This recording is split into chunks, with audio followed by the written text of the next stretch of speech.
কোরআন কারীমের 2 নম্বর সূরা সূরাতুল বাকারা এর 188 নম্বর আয়াতে রব্বুল আলামিন বলছেন, ওয়ালা তাকুলু আমওয়ালাকুম বাইনাকুম বিল বাতিলি ওয়া তুদলু বিহা ইলাল হুক্কামি লিতাকুলু ফারীকাম মিন আমওয়ালিন নাসি বিল ইসমি ওয়া আনতুম তা'লামুন। আল্লাহ তাআলা বলছেন, তোমরা পরস্পর অন্যায়ভাবে কারো সম্পদ ভক্ষণ করো না। অন্যায়ভাবে যারা মানুষের সম্পদ ভক্ষণ করে তারা পেটের মধ্যে জাহান্নামের আগুন ঢুকায়। আর যারা অন্যায়ভাবে হারাম পন্থায় অবৈধ পথে উপার্জন করে, সেই অবৈধ পন্থায় উপার্জন করা টাকা পয়সা দিয়ে তারা যে খাবার খায়, এই খাবার খেয়ে যে শরীর গঠিত হয়, আল্লাহর নবী বলেছেন, কুল্লু লাহমিন নাবাতা মিন সুহতিন ফান্নারু আউলা বিহ। যে শরীর হারাম দিয়ে গঠিত হয়েছে, হারাম দিয়ে যে শরীর গড়া হয়েছে, এটা জাহান্নামের উপযুক্ত। যে শরীর হারাম দিয়ে গঠিত হয়েছে, এই শরীর কখনো আল্লাহর জান্নাতে ঢুকতে পারবে। হারামখোর ব্যক্তির নামাজ, রোজা, হজ, যাকাত কোনো ইবাদত কবুল হয় না। ইবাদত কবুল হওয়ার পূর্ব শর্ত হলো হালাল খাওয়া। ইবাদত কবুলের পূর্ব শর্ত কি? খাওয়া। এক হাজী সাহেব হজ করতে গিয়েছে, ইহরামের কাপড় পরিধান করে জিদ্দা বিমানবন্দরে অবতরণ করেছে। এরপরে হাজী সাহেব তালবিয়া পাঠ আরম্ভ করেছে, লব্বাইক আল্লাহুম্মা লব্বাইক লব্বাইক লা শারীকা লাক লব্বাইক ইন্নাল হামদা ওয়ান নি'মাতা লাকা ওয়াল মুলক লা শারীকা লাক। হাজী সাহেব গিয়ে বলতেছে, লব্বাইক আল্লাহুম্মা লব্বাইক, আল্লাহ আমি হাজির, আমার অ্যাটেন্ডেন্স কবুল করো, আমি উপস্থিত হয়ে গিয়েছি। হাজী সাহেব যাওয়ার সময় বিমানের যে টিকিট কেটেছে ওইটা হারাম পয়সায়, যেই হিরামের কাপড় পরিধান করেছে ওইটাও হারাম পয়সার, প্রসেসিং এর যে পয়সা সেটাও হারাম। এইভাবে করে জনগণের হক মেরে, অন্যায় অবৈধ পন্থায় সুদ ঘুষ খেয়ে কিংবা হারাম পথে উপার্জন করে যে হাজী সাহেব জিদ্দা বিমানবন্দরে অবতরণ করে লাব্বাইক পড়তে পড়তে আল্লাহর ঘরের সামনে যায়, আল্লাহ তখন ওই ব্যক্তিকে বলেন, তোর মতো হারামখোরের অ্যাটেন্ডেন্স আমি আল্লাহ গ্রহণ করলাম না। এত সুজা হুজুরের পিছনে আপনি নামাজে দাঁড়ান, কি আর বলবো।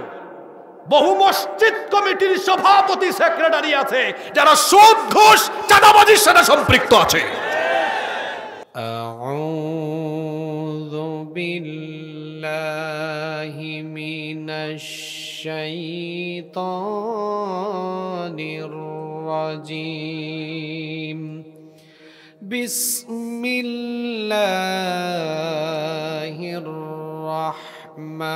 রাহমানির রাহিম। ইন তাজতানিবু কাবাইরা মা তুনহাউনা আনহু নুকাফির আনকুম সাইয়্যাতিকুম ওয়া নুদখিলকুম মুদখালান কারীমা। وقال تعالى في شان حبيبه إن الله وملائكته يصلون على النبي يا أيها الذين آمنوا صلوا عليه وسلموا تسليما। সবাই আমার সাথে পড়েন, আল্লাহুম্মা সাল্লি আলা মুহাম্মাদ ওয়া আলা আলি মুহাম্মাদ কামা সাল্লাইতা আলা ইব্রাহিম وعلى آل إبراهيم إنك حميد مجيد اللهم بارك على محمد وعلى آل محمد كما باركت على إبراهيم وعلى آل إبراهيم إنك حميد مجيد ربي زدني علما ربي زدني علما رب اشرح لي صدري ويسر لي أمري واحلل عقدة من لساني يفقه قولي سبحانك لا علم لنا إلا ما علمتنا إنك أنت العليم الحكيم صدق الله العظيم এসো কোরআনের ছায়া তলে সমবেত হই এসো কোরআনের ছায়া তলে সমবেত হই এসো আল্লাহ ও রাসূলের অনুগত হই এসো কোরআনের ছায়া তলে সমবেত হই এসো কোরআনের ছায়া তলে সমবেত হই এসো আল্লাহর গুণগান করি এসো তারি পথে জীবন গড়ি এসো আল্লাহর গুণগান করি এসো তারি পথে জীবন গড়ি আল্লাহর নাম নিলে তাতে যদি সুখ মিলে আল্লাহর নাম নিলে তাতে যদি সুখ মিলে কেন সেই নাম থেকে দূরে সরে রই কেন সেই নাম থেকে দূরে সরে রই এসো কোরআনের ছায়া তলে সমবেত হই এসো কোরআনের ছায়া তলে সমবেত হই এসো আল্লাহ ও রাসূলের অনুগত হই এসো কোরআনের ছায়া তলে সমবেত হই এই কোরআনের ছায়া তলে এসে কত লোক প্রাণ দিল হেসে এই কোরআনের ছায়া তলে এসে কত লোক প্রাণ দিল হেসে কোরআনের ছায়া তলে সোজা পথ যদি মিলে কোরআনের ছায়া তলে সোজা পথ যদি মিলে কেন সেই পথ ছেড়ে ভুল পথে রই কেন সেই পথ ছেড়ে ভুল পথে রই এসো কোরআনের ছায়া তলে সমবেত হই এসো কোরআনের ছায়া তলে সমবেত হই এসো আল্লাহ ও রাসূলের অনুগত হই এসো কোরআনের ছায়া তলে সমবেত হই এসো কোরআনের ছায়া তলে সমবেত হই এসো কোরআনের ছায়া তলে সমবেত হই এসো কোরআনের ছায়া তলে সমবেত হই বাংলাদেশের ঐতিহ্যবাহী মাগুরা জেলার মোহাম্মদপুর উপজেলার অন্তর্গত বিনোদপুর কলেজ পাড়া একতা যুব সংঘের উদ্যোগে আয়োজিত আজকের এই 12তম বার্ষিক তাফসিরুল কোরআন মাহফিলের সমাপনী অধিবেশনের মোহতারাম শ্রদ্ধাভাজন সভাপতি বিশিষ্ট আলেমে দ্বীন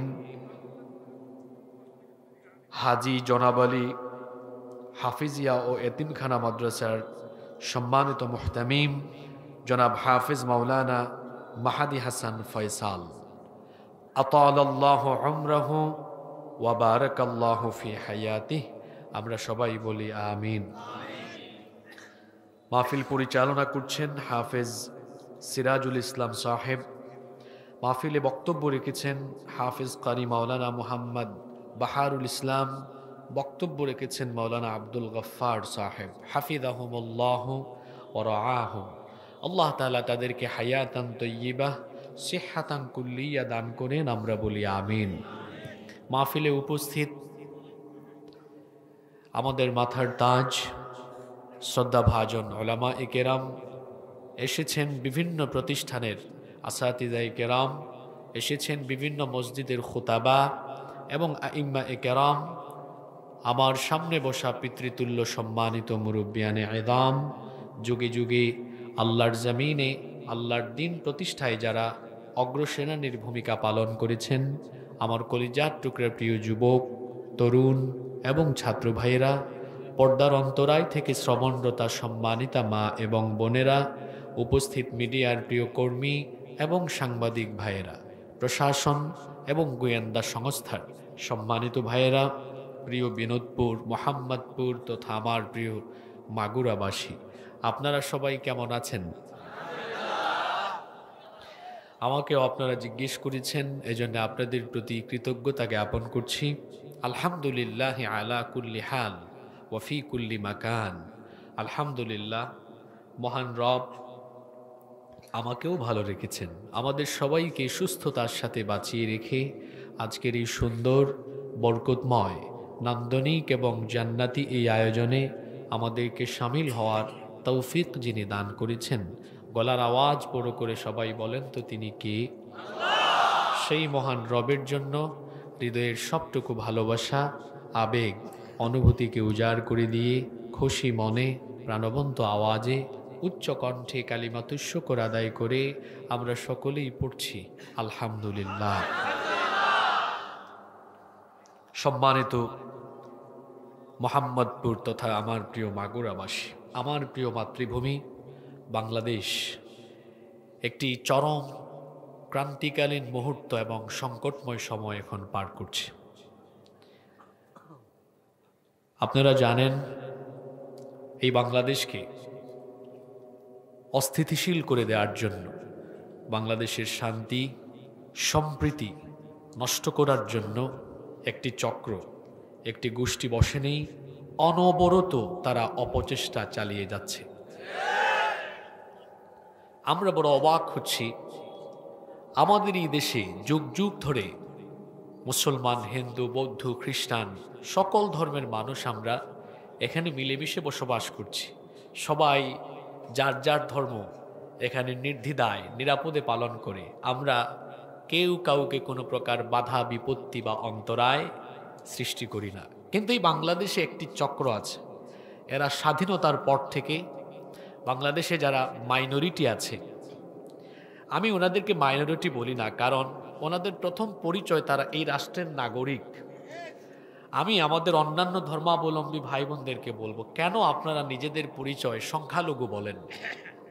আমি এই রাষ্ট্রের নাগরিক, আপনিও এই রাষ্ট্রের নাগরিক, এটা হলো আপনার প্রথম পরিচয়। যখনই আপনি এই পরিচয় বাদ দিয়ে ভিন্ন পরিচয় উপস্থাপন করতে যান, তখন থেকেই কিন্তু সেখানে একটা ভিন্ন ধরনের যে কোনো কিছু চলে আসার সম্ভাবনা থাকে। আর এটা আপনাদেরকে করছে তারা স্বাধীনতার পর থেকেই, একটা চক্র, একটা গোষ্ঠী আপনাদেরকে সবসময় তারা ব্যবহার করছে। তারা তাদের সুসময়ে আপনাদেরকে একরকম ব্যবহার করে, দুঃসময়ে তারা আরেক রকম ব্যবহার করে। আপনারা জানেন, গতকাল চট্টগ্রামে আদালত প্রাঙ্গণে চিন্ময়, তার পুরো নাম জানি কি, চিন্ময় দাস ব্রহ্মচারী, প্রভু আছে মাঝখানে আবার, চিন্ময় দাস ব্রহ্মচারী রাষ্ট্রদ্রোহ মামলায় তাকে গ্রেফতার করা হয়েছে। তিনি অন্য কোনো ধর্মের, এই কারণে গ্রেফতার করা হয় নাই। আচ্ছা, একজন মুসলমানও যদি রাষ্ট্রের বিরুদ্ধে কোনো কাজ করে, এদেশের রাষ্ট্র আইন তার বিরুদ্ধে ব্যবস্থা নিবে কি নিবে না? গত 15 বছর আমরা দেখেছি আলেমদেরকে মিথ্যা মামলা দিয়ে রাষ্ট্রদ্রোহী ট্যাগ লাগিয়ে তাদেরকে মিথ্যা মামলায় জেলে ঢুকানো হয়েছে। আর এই চিন্ময় দাস ব্রহ্মচারী, সে তো আমার স্বাধীন দেশের পতাকার উপরে আরএসএস এর গুন্ডা বাহিনী দ্বারা পরিচালিত, ভারতীয় র দ্বারা পরিচালিত আন্তর্জাতিক জঙ্গিবাদী সংগঠন ইসকনের গেরুয়া পতাকা উড়িয়ে বাংলাদেশের সবুজ এবং লাল পতাকার সাথে গাদ্দারি করেছে। এজন্য তাকে গ্রেফতার করা হয়েছে। কিন্তু এই উগ্রবাদী চরমপন্থী সংগঠন ইসকন এবং তার সদস্যরা, তার অনুসারীরা গতকাল আদালত প্রাঙ্গণে যে ঘটনাটি তারা ঘটিয়েছে, এটা আমাদেরকে অত্যন্ত মর্মাহত করেছে। অ্যাডভোকেট সাইফুল ইসলাম আলিফ, আপনাদেরকে আরেকটি বিষয় অবগত করি। আমি যে বিশ্ববিদ্যালয়ে পড়াশোনা শেষ করেছি, যে বিশ্ববিদ্যালয় থেকে আমি গ্র্যাজুয়েশন শেষ করেছি, অ্যাডভোকেট সাইফুল ইসলাম আলিফ একই বিশ্ববিদ্যালয়ের ছাত্র।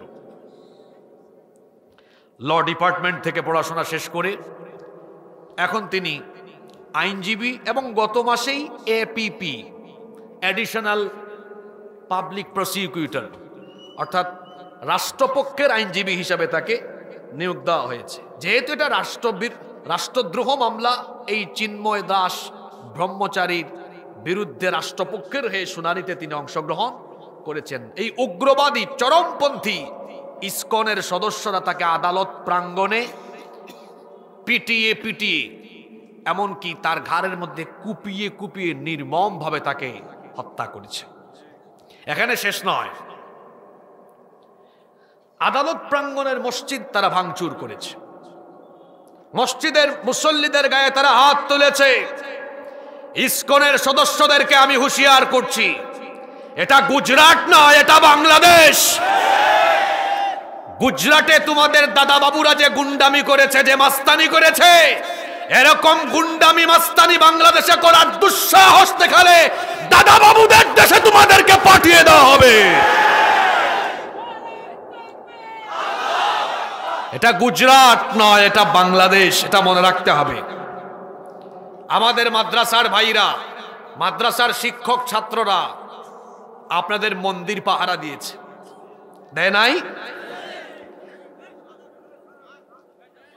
আপনাদের প্রতি সহানুভূতি আমাদের আছে, ভালোবাসাও আছে, কিন্তু এটাকে পুঁজি করে সাম্প্রদায়িক দাঙ্গা, উস্কানি কিংবা চরমপন্থা অবলম্বন করে এই দেশে যদি কোনো ধরনের অশান্তি সৃষ্টি করতে চান, বাংলাদেশের জনগণ এর আগের ফেরাউনকেও ছাড় দেয় নাই, আপনাদেরকেও ছাড় দিবে না। আমরা আরো বহু বছর আগ থেকে সতর্ক করে আসতেছি, ইসকন এটি আন্তর্জাতিকভাবে স্বীকৃত উগ্র এবং চরমপন্থী সংগঠন। ইসকন এটা শর্ট ফর্ম, এদের পুরা নেম হচ্ছে, ফুল নেম হচ্ছে international society for Krishna consciousness, যার বাংলা হলো আন্তর্জাতিক কৃষ্ণ ভাবনামৃত সংঘ। এই সংগঠনটি প্রতিষ্ঠা হয়েছে খুব বেশি দিন আগে নয়, এই সংগঠনটি প্রতিষ্ঠা হয়েছে মাত্র কয়েক দশক আগে। এবং আশ্চর্যের ব্যাপার হলো, ভারতে এই সংগঠনটির কর্মতৎপরতা সবচাইতে বেশি, কিন্তু এই ইসকনের জন্ম ভারতে নয়, এটি হিন্দুদের কোনো সংগঠন নয়, বরং হিন্দু বেশধারী ইহুদিদের একটি সংগঠন। আমি এটাকে আমার ভাষায় এভাবে বলি, এটা হচ্ছে ইহুদি পরিচালিত, আমেরিকা প্রযোজিত। কথা বুঝেন নাই? বলবেন আচ্ছা ইহুদিরা এটাকে না হয় নিয়ন্ত্রণ করে, আমেরিকা আসলো কোত্থেকে? কারণ হলো এই ইসকন যিনি প্রতিষ্ঠা করেছেন তার নাম হলো অভয় চরণাবিন্দ ভক্তি বেদান্ত স্বামী প্রভুপাদ। এই লোকটা নিউ ইয়র্কের আমেরিকান নিউ ইয়র্কে এই সংগঠনটি প্রতিষ্ঠা করে। আশ্চর্যের ব্যাপার হলো সে কোনোদিন কোনো হিন্দু শিক্ষালয়ে পড়াশোনা করে নাই, পড়াশোনা করেছে খ্রিস্টানদের চার্চে। এজন্য আমি বলেছি এটা হলো ইহুদি পরিচালিত আমেরিকা প্রযোজিত। এই সংগঠনের কাজ হলো সাম্প্রদায়িক দাঙ্গা লাগানো, উস্কানি দেওয়া। বিশেষ করে তাদের বেসিক কনসেপ্ট হলো মুসলমানদের বিরুদ্ধে কাজ করা। কারণ তাদের যে কনসেপ্ট আছে, এই কনসেপ্টটা হলো মধ্যযুগের চৈতন্য থেকে আগত। চৈতন্যের অন্যতম থিওরি হচ্ছে নির্বজন করো আজি সকল ভুবন, যার অর্থ হলো সারা পৃথিবীকে মুসলমান মুক্ত করো। অর্থাৎ তাদের লক্ষ্য এবং উদ্দেশ্য হলো পৃথিবী থেকে মুসলমান নিধন করা। এজন্য এই ভারতে দেখবেন তাদের কর্মযজ্ঞ সবচেয়ে বেশি। জয় শ্রীরাম না বলার কারণে তাবরিজ নামক এক যুবককে তারা নির্মমভাবে পিটিয়ে হত্যা করেছে। আমাদের বাবরি মসজিদ তারা দখল করে রাম মন্দির বানিয়েছে। এই বাংলাদেশে আমরা কি কখনো অন্য কোনো ধর্মের ভাই বোনদের উপাসনালয় আমরা দখল করে মসজিদ বানিয়েছি? এটা আমাদেরকে ইসলাম শেখায় না।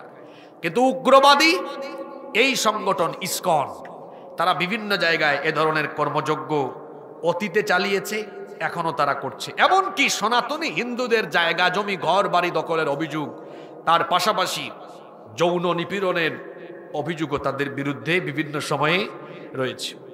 যেহেতু এটি একটি উগ্রবাদী সংগঠন, সেজন্য বিশ্বের প্রায় অনেকগুলো দেশে এই সংগঠন নিষিদ্ধ রয়েছে।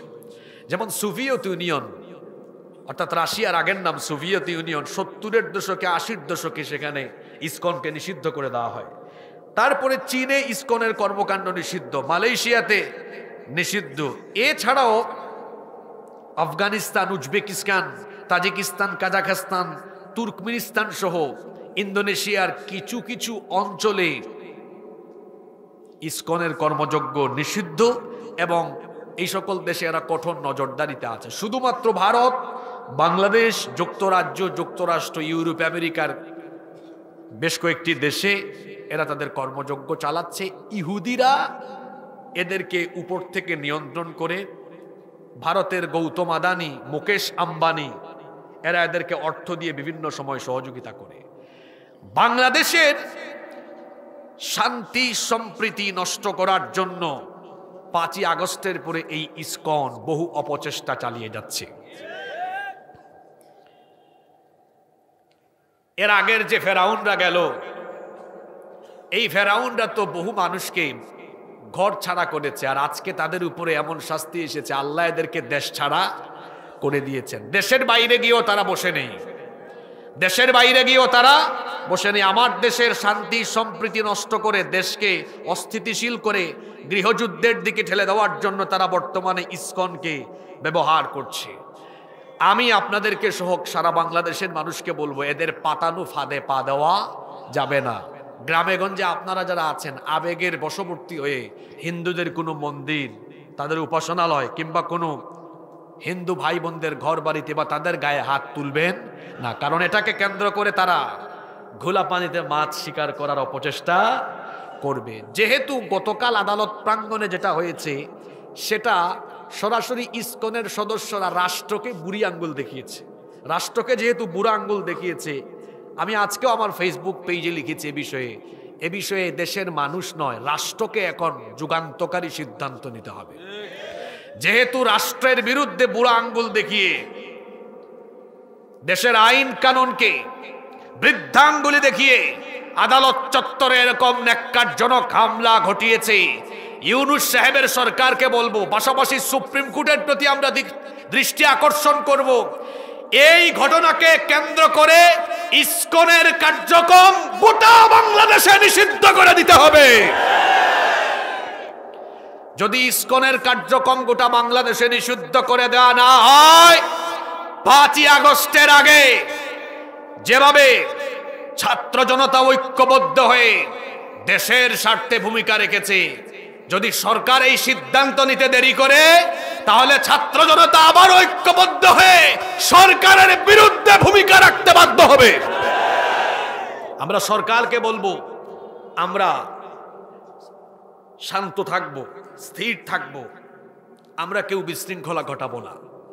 আপনারা রাষ্ট্রীয়ভাবে যদি যুগান্তকারী সিদ্ধান্ত নেন, আমরা আপনাদেরকে সহযোগিতা করব। ঠিক না বেঠিক? এজন্য আমরা দাবি করব এই কুখ্যাত জঙ্গিবাদী, উগ্রবাদী, চরমপন্থী সংগঠন ইসকনকে বাংলাদেশে নিষিদ্ধ করে দেওয়া হোক। আপনারা মনে হয় চান না ইসকনকে নিষিদ্ধ করা হোক? আপনারা চান কি চান না? সরকারকে বলবো অনতি বিলম্বে ইসকনকে বাংলাদেশে প্রজ্ঞাপন জারি করে নিষিদ্ধ করে দেওয়া হোক। এটি বাংলাদেশের সকল মানুষ চায়। আল্লাহ আমাদেরকে বুঝার তৌফিক দান করেন। সম্মানিত উপস্থিতি, রাত তো অনেক হয়ে গেল। আপনারা ধৈর্য ধারণ করে কিছু সময় কোরআনের কথা শুনতে পারবেন তো? আমরা যেন ধৈর্য ধারণ করে পরিপূর্ণ মনোযোগের সাথে হেদায়েতের নিয়তে আল্লাহর কোরআন থেকে কিছু কথা বলার এবং শোনার, কিছু কথা বলার এবং কিছু কথা আমরা যেন শুনতে পারি। মহান রব আমাদেরকে সেই তৌফিক দান করেন। আমরা সবাই বলি আমিন। সম্মানিত উপস্থিতি, এই পৃথিবীতে আমাদেরকে যিনি সৃষ্টি করেছেন, গলার আওয়াজ বড় করে সবাই বলেন তো তিনি কে? সে আল্লাহ আমাদেরকে পৃথিবীতে সৃষ্টি করে পৃথিবীতে পাঠিয়ে দিয়ে এই পৃথিবীতে আমরা কিভাবে চলাফেরা করব, কিভাবে জীবনযাপন করব, তার একটা সীমারেখা তিনি ঠিক করে দিয়েছেন। কি বলবো কি বলবো না, কি করব কি করব না, কি খাবো কি খাবো না, কোথায় যাব কোথায় যাব না, সব কিছুর একটি দিক নির্দেশনা, পূর্ণাঙ্গ দিক নির্দেশনা দিয়ে আল্লাহ আমাদেরকে একটি কিতাব দিয়েছেন, যেই কিতাবের নাম হলো আল কোরআন। এই কিতাবের দেওয়া বিধি বিধান, আইন কানুন যারা অমান্য করে, লঙ্ঘন করে, এরা হলো সীমা লঙ্ঘনকারী, এরা হলো পাপী, এরা হলো গুনাহগার। আর মানুষ যে গুনাহ করে, এই গুনাহগুলো দুই ভাগে বিভক্ত। আউয়ালান, প্রথমত কাবাইর বা কবিরা গুনাহ, সানিয়ান সগাইর বা সগীরা গুনাহ। গুনাহ কয় প্রকার? আর একটু জোরে বলেন, কয় প্রকার? কবিরা গুনাহ, সগীরা গুনাহ। তবে গুনাহ কিন্তু গুনাই, সেটা বড় হোক আর ছোট হোক। তাহলে কবিরা আর সগীরা বলা হলো কেন? কিছু পার্থক্য তো অবশ্যই আছে। পার্থক্য হলো, কবিরা গুনাহ হলো এমন গুনাহ যেই গুনাহের চূড়ান্ত শাস্তি হলো জাহান্নাম, এবং এই গুনাহে যারা লিপ্ত এরা আর ইমানের ভেতরে থাকে না, বেঈমান হয়। এই অবস্থায় কেউ যদি মারা যায় তাহলে সে জাহান্নামে যাবে। কবিরা গুনাহরত ব্যক্তির উপরে আল্লাহ, ফেরেশতা, এমনকি নবী রাসূলগণ লানত করেন।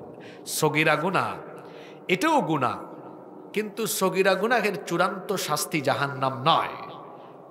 কোনো ব্যক্তি যদি নিজেকে কবিরা গুনাহ থেকে সেফ রাখতে পারে, বাঁচাতে পারে, আর শয়তানের ধোঁকায় যদি তার দ্বারা সগীরা গুনাহ সংগঠিত হয়েও যায়, কবিরা গুনাহ থেকে বেঁচে থাকার কারণে নেকামলের মাধ্যমে আল্লাহ তার সগীরা গুনাহকে মাফ করার ব্যবস্থা করে দেন। সুবহানাল্লাহ।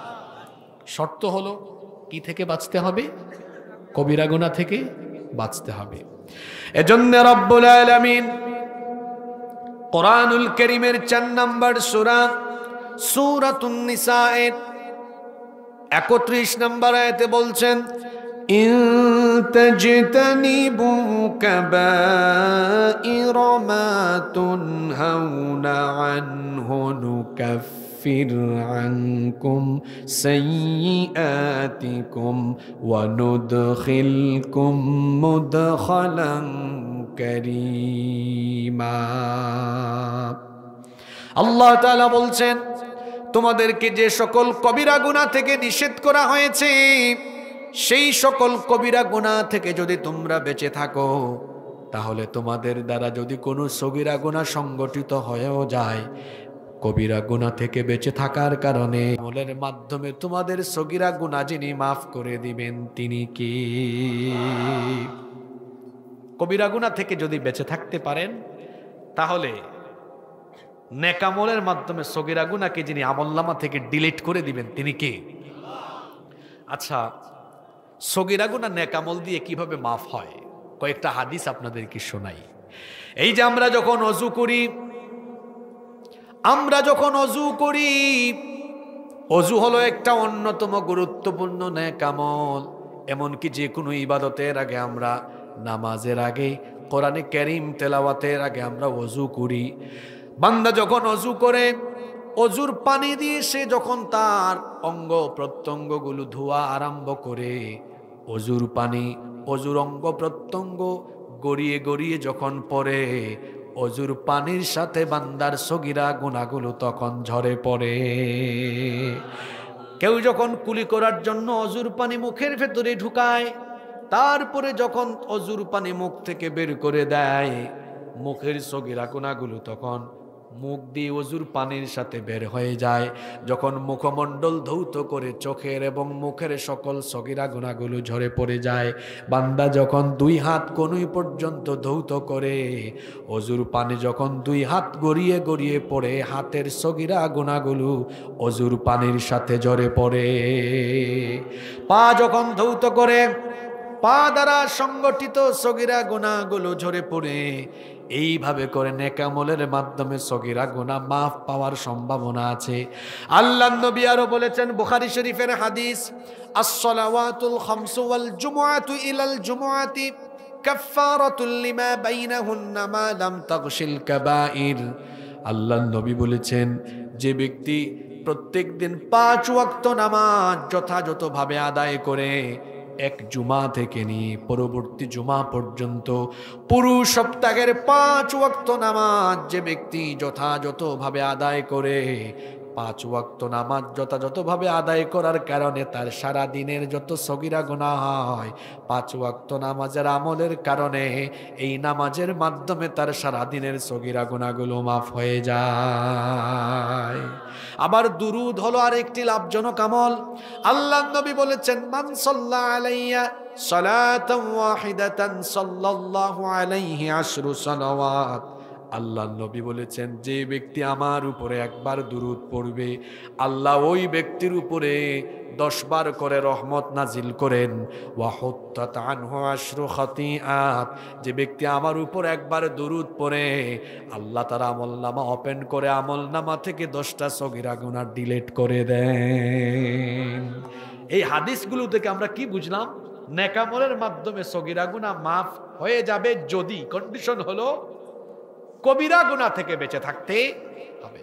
কোন ব্যক্তি যদি কবিরা গুনাহ করতে থাকে আর অন্যদিকে নেক আমলও করে, মনে রাখতে হবে কবিরা গুনাহে লিপ্ত ব্যক্তির কোনো নেক আমল আল্লাহ কবুল করেন।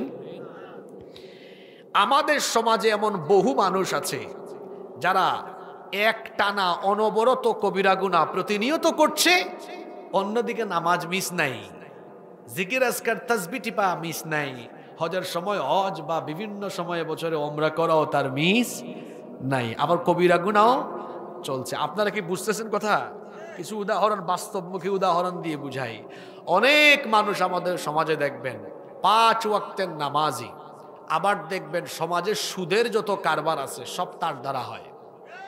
এরকম আছে না নাই? এখন আপনারা আমাকে বলেন, সুদ খাওয়া কি গুনাহ? জোরে বলেন, পিছন থেকে বলেন, সুদ খাওয়া কি গুনাহ? করতেছে কবিরা গুনাহ, আবার নামাজও মিস নাই। সুদ খেয়ে তার যে শরীর গঠিত হলো, এটা হালাল না হারাম?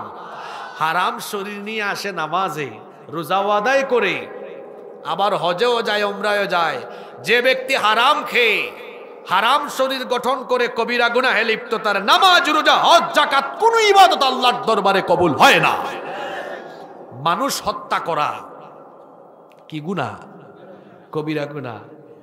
গণহত্যা চালায়, আবার পার্লামেন্টে দাঁড়িয়ে বলে, আমি ঘুম থেকে উঠে সবার আগে কি খুঁজি? কি খুঁজি? আরেক আল্লাহর কুতুব পাওয়া গেছে নারায়ণগঞ্জে, রাতে 70 রাকাত তাহাজ্জুদ পড়ে। এখন রাতে তাহাজ্জুদ পড়ে কত রাকাত? 70 রাকাত। আবার সকালবেলা ঘুম থেকে উঠে খুঁজে কি? যায় নামাজ। অন্যদিকে মিথ্যা মামলা দিয়ে আলেমদেরকে জেলখানায় ভরে রেখেছে। তারপরে প্রতিদিন গণহত্যা চালিয়ে মানুষ খুন করছে। এখন প্রতিদিন কবিরা গুনাহ করে, আবার নামাজের টাইমে নামাজও আদায় করে। আমাদের সমাজে এরকম মানুষের হক মেরে খায়, সুদ খায়, ঘুষ খায়, বহুবিধ নানাবিধ কবিরা গুনাহে লিপ্ত, অন্যদিকে নামাজি হুজুরের পিছনে নামাজে দাঁড়ায়। এমন বহু আল্লাহর কুতুব সমাজের বিভিন্ন সেক্টরে বিভিন্ন জায়গায় আছে। যে ব্যক্তি কবিরা গুনাহ করে আবার প্রতিদিন আল্লাহকে সাজদাও দেয়, ইবাদতও ঠিক রাখে, ওই ব্যক্তির কোন ইবাদত আল্লাহর দরবারে কবুল হয় না। তাহলে বোঝা গেল ইবাদত কবুলের জন্য এবং আল্লাহর কাছ থেকে ক্ষমা আর জান্নাত পাওয়ার জন্য আমাদেরকে যে গুনাহ থেকে প্রতিনিয়ত বেঁচে থাকার সর্বোচ্চ চেষ্টা, আপ্রাণ চেষ্টা চালিয়ে যেতে হবে, সেই গুনার নাম হলো। আপনারা ক্লান্ত হয়ে গেলেন নাকি? আমি একটানা 12 ঘন্টা সফর করে তো আলহামদুলিল্লাহ কথা বলতেছি, আমার মধ্যে কোনো ক্লান্তি নাই। আপনাদের মধ্যে তো ক্লান্তি চলে আসলো কেন? আল্লাহর কাছ থেকে ক্ষমা আর জান্নাত পেতে হলে যে গুনাহ থেকে বেঁচে থাকতে হবে, জোরে বলেন, পুরুষ মানুষের মতো বলেন, সেই গুনার নাম কি? জোরে বলেন, কি গুনাহ? আজকে আমি এমন কিছু কবিরা গুনাহের কথা এখানে তুলে ধরব যা এই সমাজের চতুর্দিকে হর হামেশা প্রতিনিয়ত ঘটে চলেছে। এমনকি মনের অজান্তে আমিও নিজেকে হয়তো এই কবিরা গুনাহে লিপ্ত করে ফেলছি, যার কারণে আমরা নিজেদেরকে জান্নাতের পথ থেকে বিচ্যুত করে জাহান্নামের দিকে আমরা ধাবিত করে দিচ্ছি, এটা আমরা টেরও পাচ্ছি না। আজকের প্রতিটি কথা আমরা হেদায়েতের উদ্দেশ্যে, জীবন পরিবর্তনের মনোবাসনা নিয়ে শুনবো, পড়ি ইনশাআল্লাহ। আজকে কয়েকটা কবিরা গুনাহ নিয়ে কথা বলবো, যে কবিরা গুনাহগুলো আপনার সমাজে অহরহ ঘটছে। কোনো মুখস্থ ওয়াজ বা আসমানের উপরের আর জমিনের নিচের ওয়াজ হবে না। আজকের সকল কথাবার্তা হবে আসমানের নিচে আর জমিনের উপরে, অর্থাৎ আমাদের সমাজে যা প্রতিনিয়ত ঘটছে, আমাদের সমাজে প্রতিনিয়ত যা চলছে, সেই বিষয়ে আমরা আজকে কথা বলবো ইনশাআল্লাহ। সবচাইতে বড় কবিরা গুনার নাম কি? আকবরুল কাবাইরি আশশিরকু বিল্লাহ। সবচাইতে বড় কবিরা গুনাহ হলো আল্লাহর সাথে শিরক করা। জোরে বলুন তো, সবচেয়ে বড় কবিরা গুনার নাম কি? আল্লাহর সাথে শিরক করা। শিরক আরবি শব্দ, এটার অর্থ হলো, বা শিরক মানে হলো আল্লাহর একত্ববাদে, আল্লাহর নাম বা গুণাবলীতে কিংবা তার ইবাদতে বা তার সার্বভৌম ক্ষমতার ভেতরে অন্য কাউকে সমকক্ষ হিসাবে সাব্যস্ত করা মানে হলো আল্লাহর সাথে শিরক করা। আপনি বলবেন হুজুর, আমরা মাগুরায় মোহাম্মদপুরে কেউ শিরকের সাথে লিপ্ত না। একটু পরে যখন বলবো তখন দেখবেন কথনে, বলনে, চলনে, উঠা বসা, চলাফেরায়, আকীদা বিশ্বাসে কত শিরক আপনার দ্বারা হচ্ছে, আপনি নিজেও টের পাচ্ছেন। তার আগে একটু বলে নেই, শিরকে লিপ্ত ব্যক্তির ক্ষতি হলো 3টা। জোরে বলেন, কয়টা? শিরকের অত্যন্ত ভয়াবহ 3টি পরিণাম রয়েছে। নাম্বার 1, 1 নাম্বার হলো যে ব্যক্তি শিরকে লিপ্ত হয়ে যায়, ওই ব্যক্তি আল্লাহর ক্ষমা থেকে বঞ্চিত হয়ে যায়। জোরে বলেন, কি থেকে বঞ্চিত হয়? আল্লাহর ক্ষমা থেকে বঞ্চিত হয়ে যায়। কোরআনে কারীমের 4 নাম্বার সূরা, সূরাতুন নিসায়ের 48 নম্বর আয়াতে রব্বুল আলামিন বলছেন, ইন্নাল্লাহা লা ইয়াগফিরু আন ইউশরাকা বিহি ওয়া ইয়াগফিরু মা দুনা যালিকা লিমান ইয়াশা ওয়া মান ইউশরিক বিল্লাহি ফাকাদ ইফতারা ইসমান আযীমা। রব্বুল আলামিন বলছেন, নিশ্চয়ই আল্লাহ শিরকের গুনাহ ক্ষমা করেন না। শিরক ছাড়া যে কোনো গুনাহ তিনি চাইলে ক্ষমা করে দিতে পারেন, কিন্তু শিরকের গুনাহ তিনি ক্ষমা করেন না।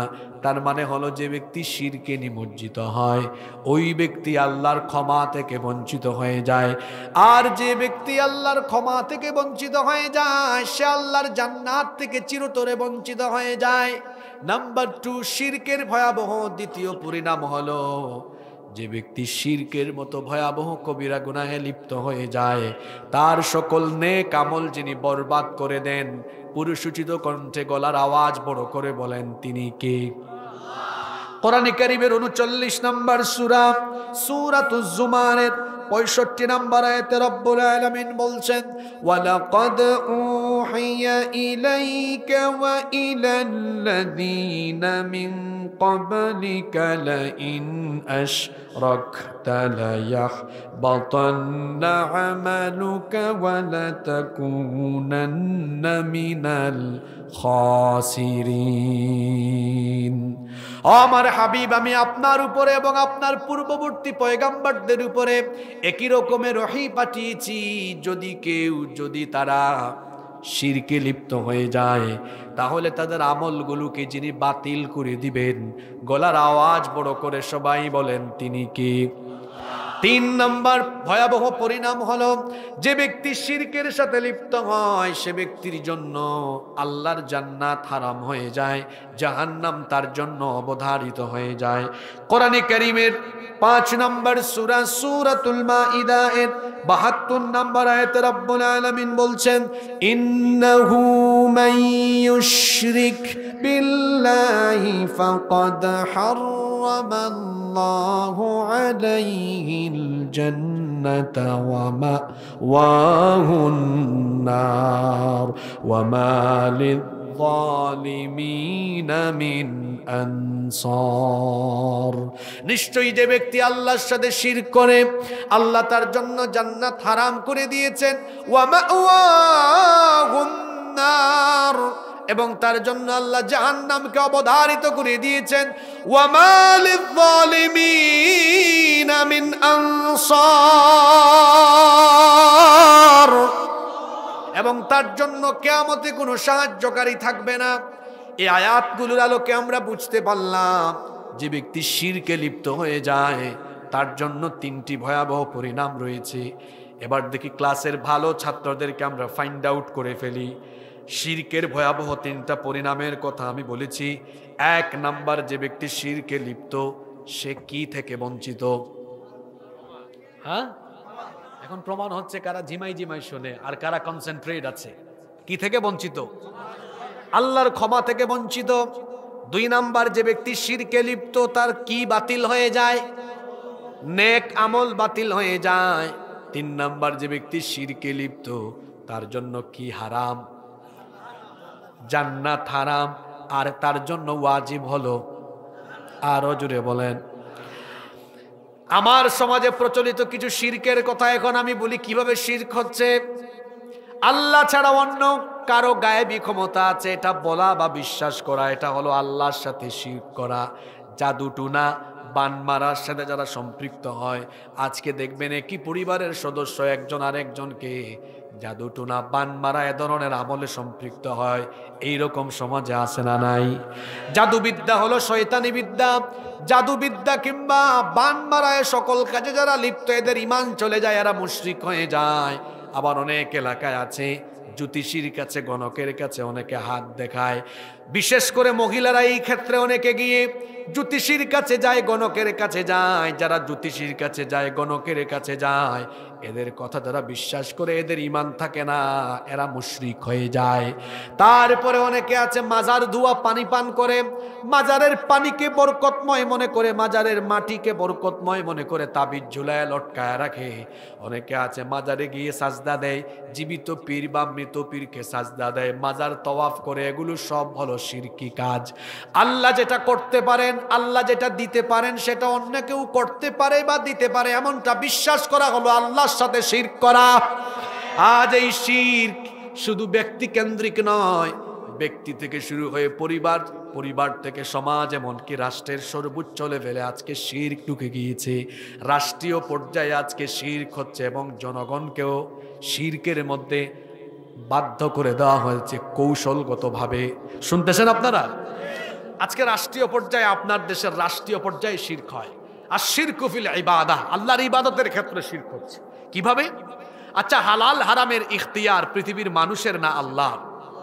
জুড়ে বলেন কার? আল্লাহ করে দিয়েছেন হালাল। কোন দেশের আইন যদি করে দেয় হারাম, আল্লাহ করেছেন হারাম, আর কোন দেশের আইন করে যদি হালাল, তাহলে এটা কার সাথে শিরক করা হবে? আজকে আপনার দেশে এটা কিভাবে হচ্ছে? আমি তো বলছি সব বাস্তবিক ওয়াজ হবে, মনোযোগ দিয়ে শুনে।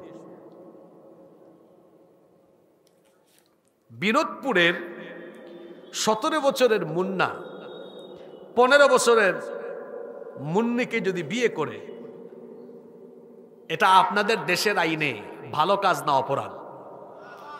সবাই বলেন না। ভালো কাজ কে বলছে? এই কুতুব কি ঘুমাই গেছেন নাকি? 17 বছরের মুন্না 15 বছরের মুন্নিকে বিয়ে করলে আপনার দেশের আইনে এটা খুব নেক কাজ না অপরাধ? এই বিবাহের নাম কি বলেন না? দেশের আইনে এটার নাম কি? যে হুজুর বিয়ে পড়াবে হুজুর শুদ্ধ অ্যারেস্ট হবে। আচ্ছা, তাইলে আমার দেশের আইনে অপরাধ, বলেন আল্লাহর আইনে? কথা বলে না কেন? অপরাধ আল্লাহর আইনে এই বিয়ের নাম বালেগ বিবাহ, বালেগা বিবাহ, ঠিক আছে। তাহলে আল্লাহ করলেন হালাল, আপনার দেশের আইন করলো। ঘটনা উল্টায় দেন। 17 বছরের মুন্না 15 বছরের মুন্নিকে বিনোদপুরের ডিগ্রি কলেজের মাঠে গাছের তলায় বৈশা বুট খাওয়ায়, বাদাম খাওয়ায়, লাউ তোলা, ঝাউ তোলা, আম গাছ তোলা, বটগাছ তলায় বসে ঢলাঢলি মাখামাখি করে। আল্লাহর আইনে এটা হলো হারাম এবং গুনাহ, হারাম এবং গুনাহ, কবিরা গুনাহ এটা। এবার বলেন আপনাদের দেশের আইনে কি? কথা বলছেন না কেন? ব্যাপারই না। আপনার দেশের আইনে আল্লাহ করলেন হারাম, আপনার দেশের আইন করলো, কথা বলবেন, আল্লাহ করলেন হারাম আর আপনার দেশের আইন করলো। আবার ওই বিয়ে করেছেন আল্লাহ হালাল, আপনার দেশের আইন করলো। এটাকে কি বলা হয়? এটা হচ্ছে রাষ্ট্রীয় পর্যায়ে আল্লাহর আইনে আল্লাহর ইবাদতে শিরক করা। ঘুমায় গেছেন নাকি? সকল ক্ষমতার উৎস, পরের শব্দটা কি? না না, কোরআনের মাহফিলের কোরআনের আলোকে না, আপনার দেশের আইনে বলেন, আপনার দেশের সংবিধানের আলোকে বলেন। সকল ক্ষমতার উৎস তা আমিও জনগণ, আপনারাও জনগণ। তো যদি সকল ক্ষমতা আমাদের কাছে থাকতো তাহলে আমাদের সর্দি হয় কেন, জ্বর হয় কেন, মাথা ব্যথা হয় কেন, কাশি হয় কেন, ওমিক্রন হয় কেন, করোনা হয় কেন, আলসার, ক্যান্সার, নানা ধরনের রোগ, এমনকি ঘুম আমাদেরকে ধরে কেন? আমাদের না শক্তি বেশি?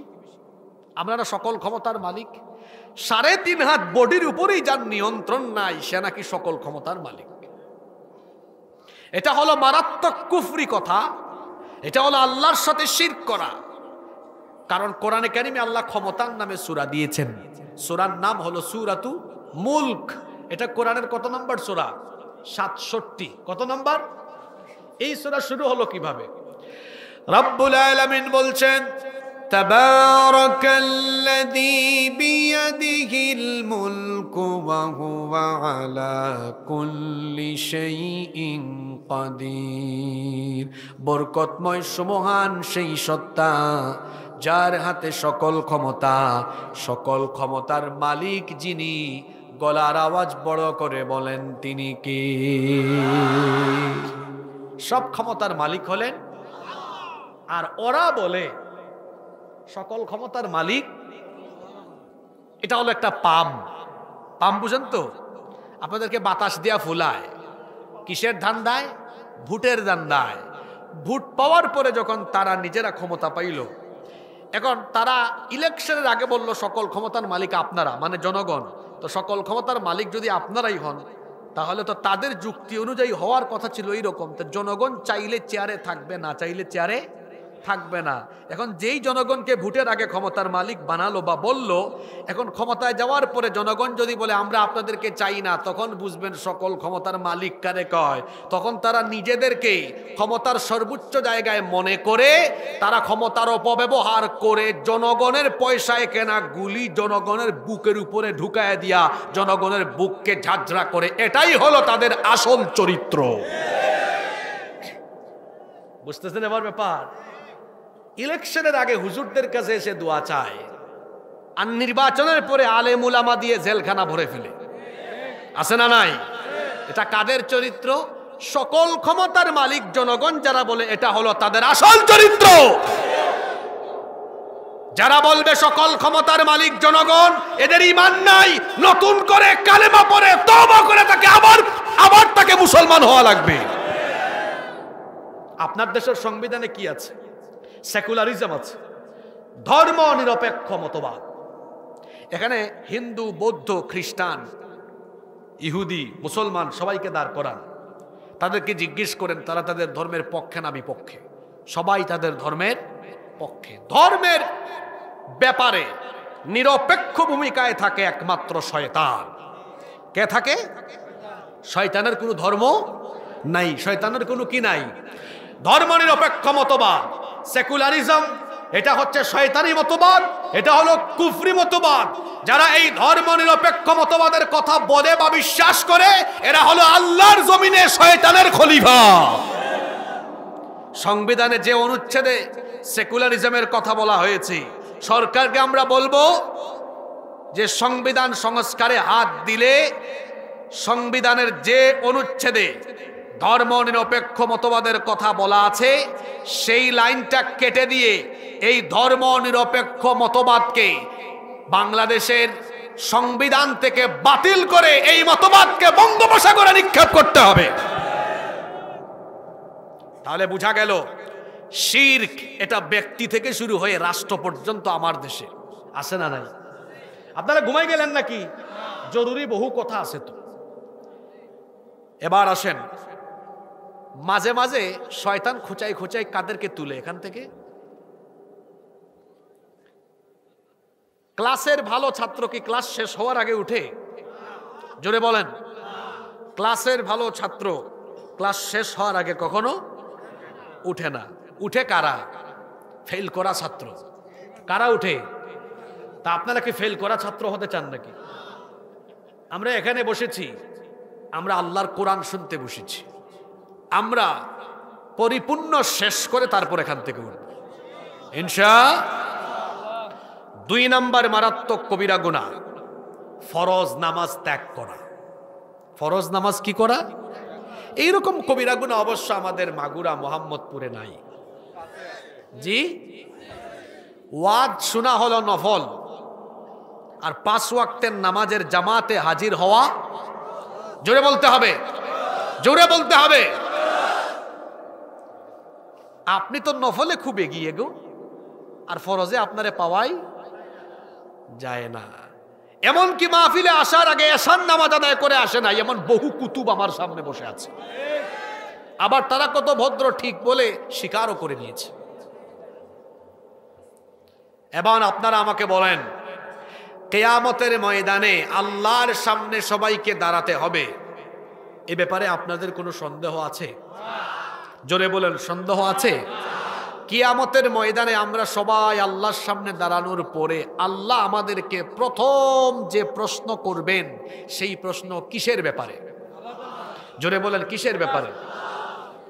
বুখারী শরীফের হাদিস, আল্লাহর নবী বলেছেন, ইন্না আউওয়ালা মা ইউহাসাবু বিহিল আবদু ইয়াউমাল কিয়ামাতি মিন আমালিহি সালাতিহি, নিশ্চয়ই আল্লাহ কিয়ামতের ময়দানে তোমাদের কাছ থেকে প্রথম যে আমল সম্পর্কে জানতে চাইবেন, প্রথম যে আমলের হিসেব চাইবেন, সেটা হলো বান্দা তুমি নামাজ ঠিকঠাক মতো আদায় করেছো কিনা।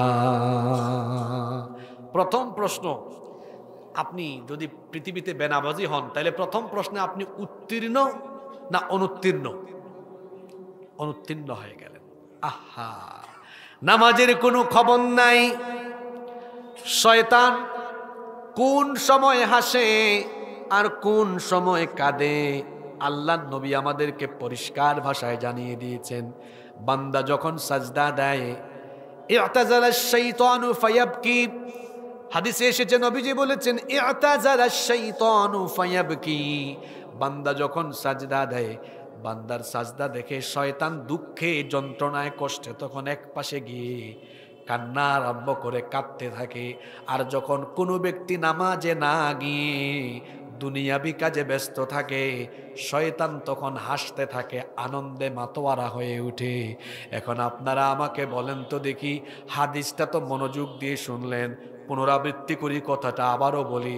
যখন কোনো ব্যক্তি নামাজে আল্লাহকে সাজদা দেয়, শয়তান তখন ব্যথায় কষ্টে যন্ত্রণায় তখন কাঁদতে থাকে। আর বান্দা যখন নামাজ আদায় না করে দুনিয়ার কাজে ব্যস্ত থাকে, শয়তান আনন্দে আত্মহারা হয়ে তখন হাসতে থাকে। এখন আমাকে বলেন তো দেখি, প্রত্যেক দিন 5 বার নামাজ আদায় না করে আমরা কি শয়তানকে খুশি করব না আদায় করে আল্লাহকে খুশি করব? সবাই এবার বীর পুরুষের মতো জবাব দেন দেখি। 5 ওয়াক্ত যারা নামাজ ছেড়ে দেয় তারা খুশি করে কাকে? আর 5 ওয়াক্ত যারা নামাজে যায় তারা খুশি করে কাকে? এবার দেখি বলেন আপনারা প্রতিদিন খুশি করবেন কারে? ঠিকঠাক বলছেন তো, নাকি আবেগের চোটে বলে ফেলছেন? তাহলে আজকে 5 বার আপনি কারে খুশি করলেন? আমাকে জবাব দিয়েন না, দরকার নাই, চুপচাপ থাকেন।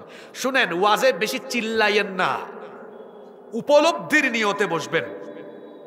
মাঝে মাঝে বিবেকে একটু টাচ করবেন, কি বললো কথাটা, এই যে কথাটা বললাম, এই একটা কথাই আপনাকে নামাজি বানানোর জন্য এনাফ, যথেষ্ট হতে পারে। যে হুজুর হাদিসটা বললো কি, হ্যাঁ, যে আমি সাজদা দিলে শয়তান কি করে? জোরে বলেন, শয়তান কি করে? কাঁদে। আর না দিলে?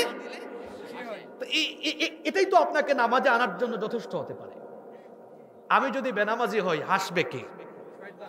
জোরে বলেন। নামাজে গেলে খুশি হবেন কে? আমরা খুশি করব কাকে? এই জন্য আজান হলে নামাজের বাইরে থাকা যাবে। সালাত কায়েম করো, হবে সম্মানী তুমি, হবে জান্নাতি তুমি, দেবে কাল হাসরে শীতল ছায়া আরশে আযীম। রব্বিয়াল আলা রব্বিয়াল আযীম, রব্বিয়াল আলা রব্বিয়াল আযীম। মুমিন তুমি, সালাত তোমার মস্ত পরিচয়, দুনিয়া তোমার আজকে আছে কালকে হবে লয়। আজকে রুকু সাজদা করো, নিজ পরিচয় আঁকড়ে ধরো, তবেই তো মুমিন। সালাত তোমার অঙ্গে মাখো, সঙ্গে রাখো, হবে না বিলীন। রব্বিয়াল আলা রব্বিয়াল আযীম, রব্বিয়াল আলা রব্বিয়াল আযীম। বলেন আল্লাহু আকবার। কি সুন্দর! প্রতিদিন 5 বার নামাজের আগে আল্লাহ আজানের ব্যবস্থা করেছে। আল্লাহ মুয়াজ্জিন সাহেবকে দিয়ে ডাকান, আয় বান্দা নামাজে আয়, কারণ তোরে আমি জান্নাত দিতে চাই। আপনারা জান্নাত চান কি চান না? জোরে বলেন, চান কি চান না? তারা জান্নাতে যেতে চায়, কিন্তু তারা নামাজে যেতে চায় না। এই হলো আসল ব্যাপার। যে ঈমান আপনাকে নামাজে এনে দাঁড় করাতে পারে না, এ দুর্বল ঈমান আপনাকে জান্নাতের দ্বারে কাছেও নিতে পারবে না। আপনারা জান্নাত চান, আল্লাহও দিতে চান। এজন্য আল্লাহ প্রতিদিন 5 বার ডাকেন নামাজে।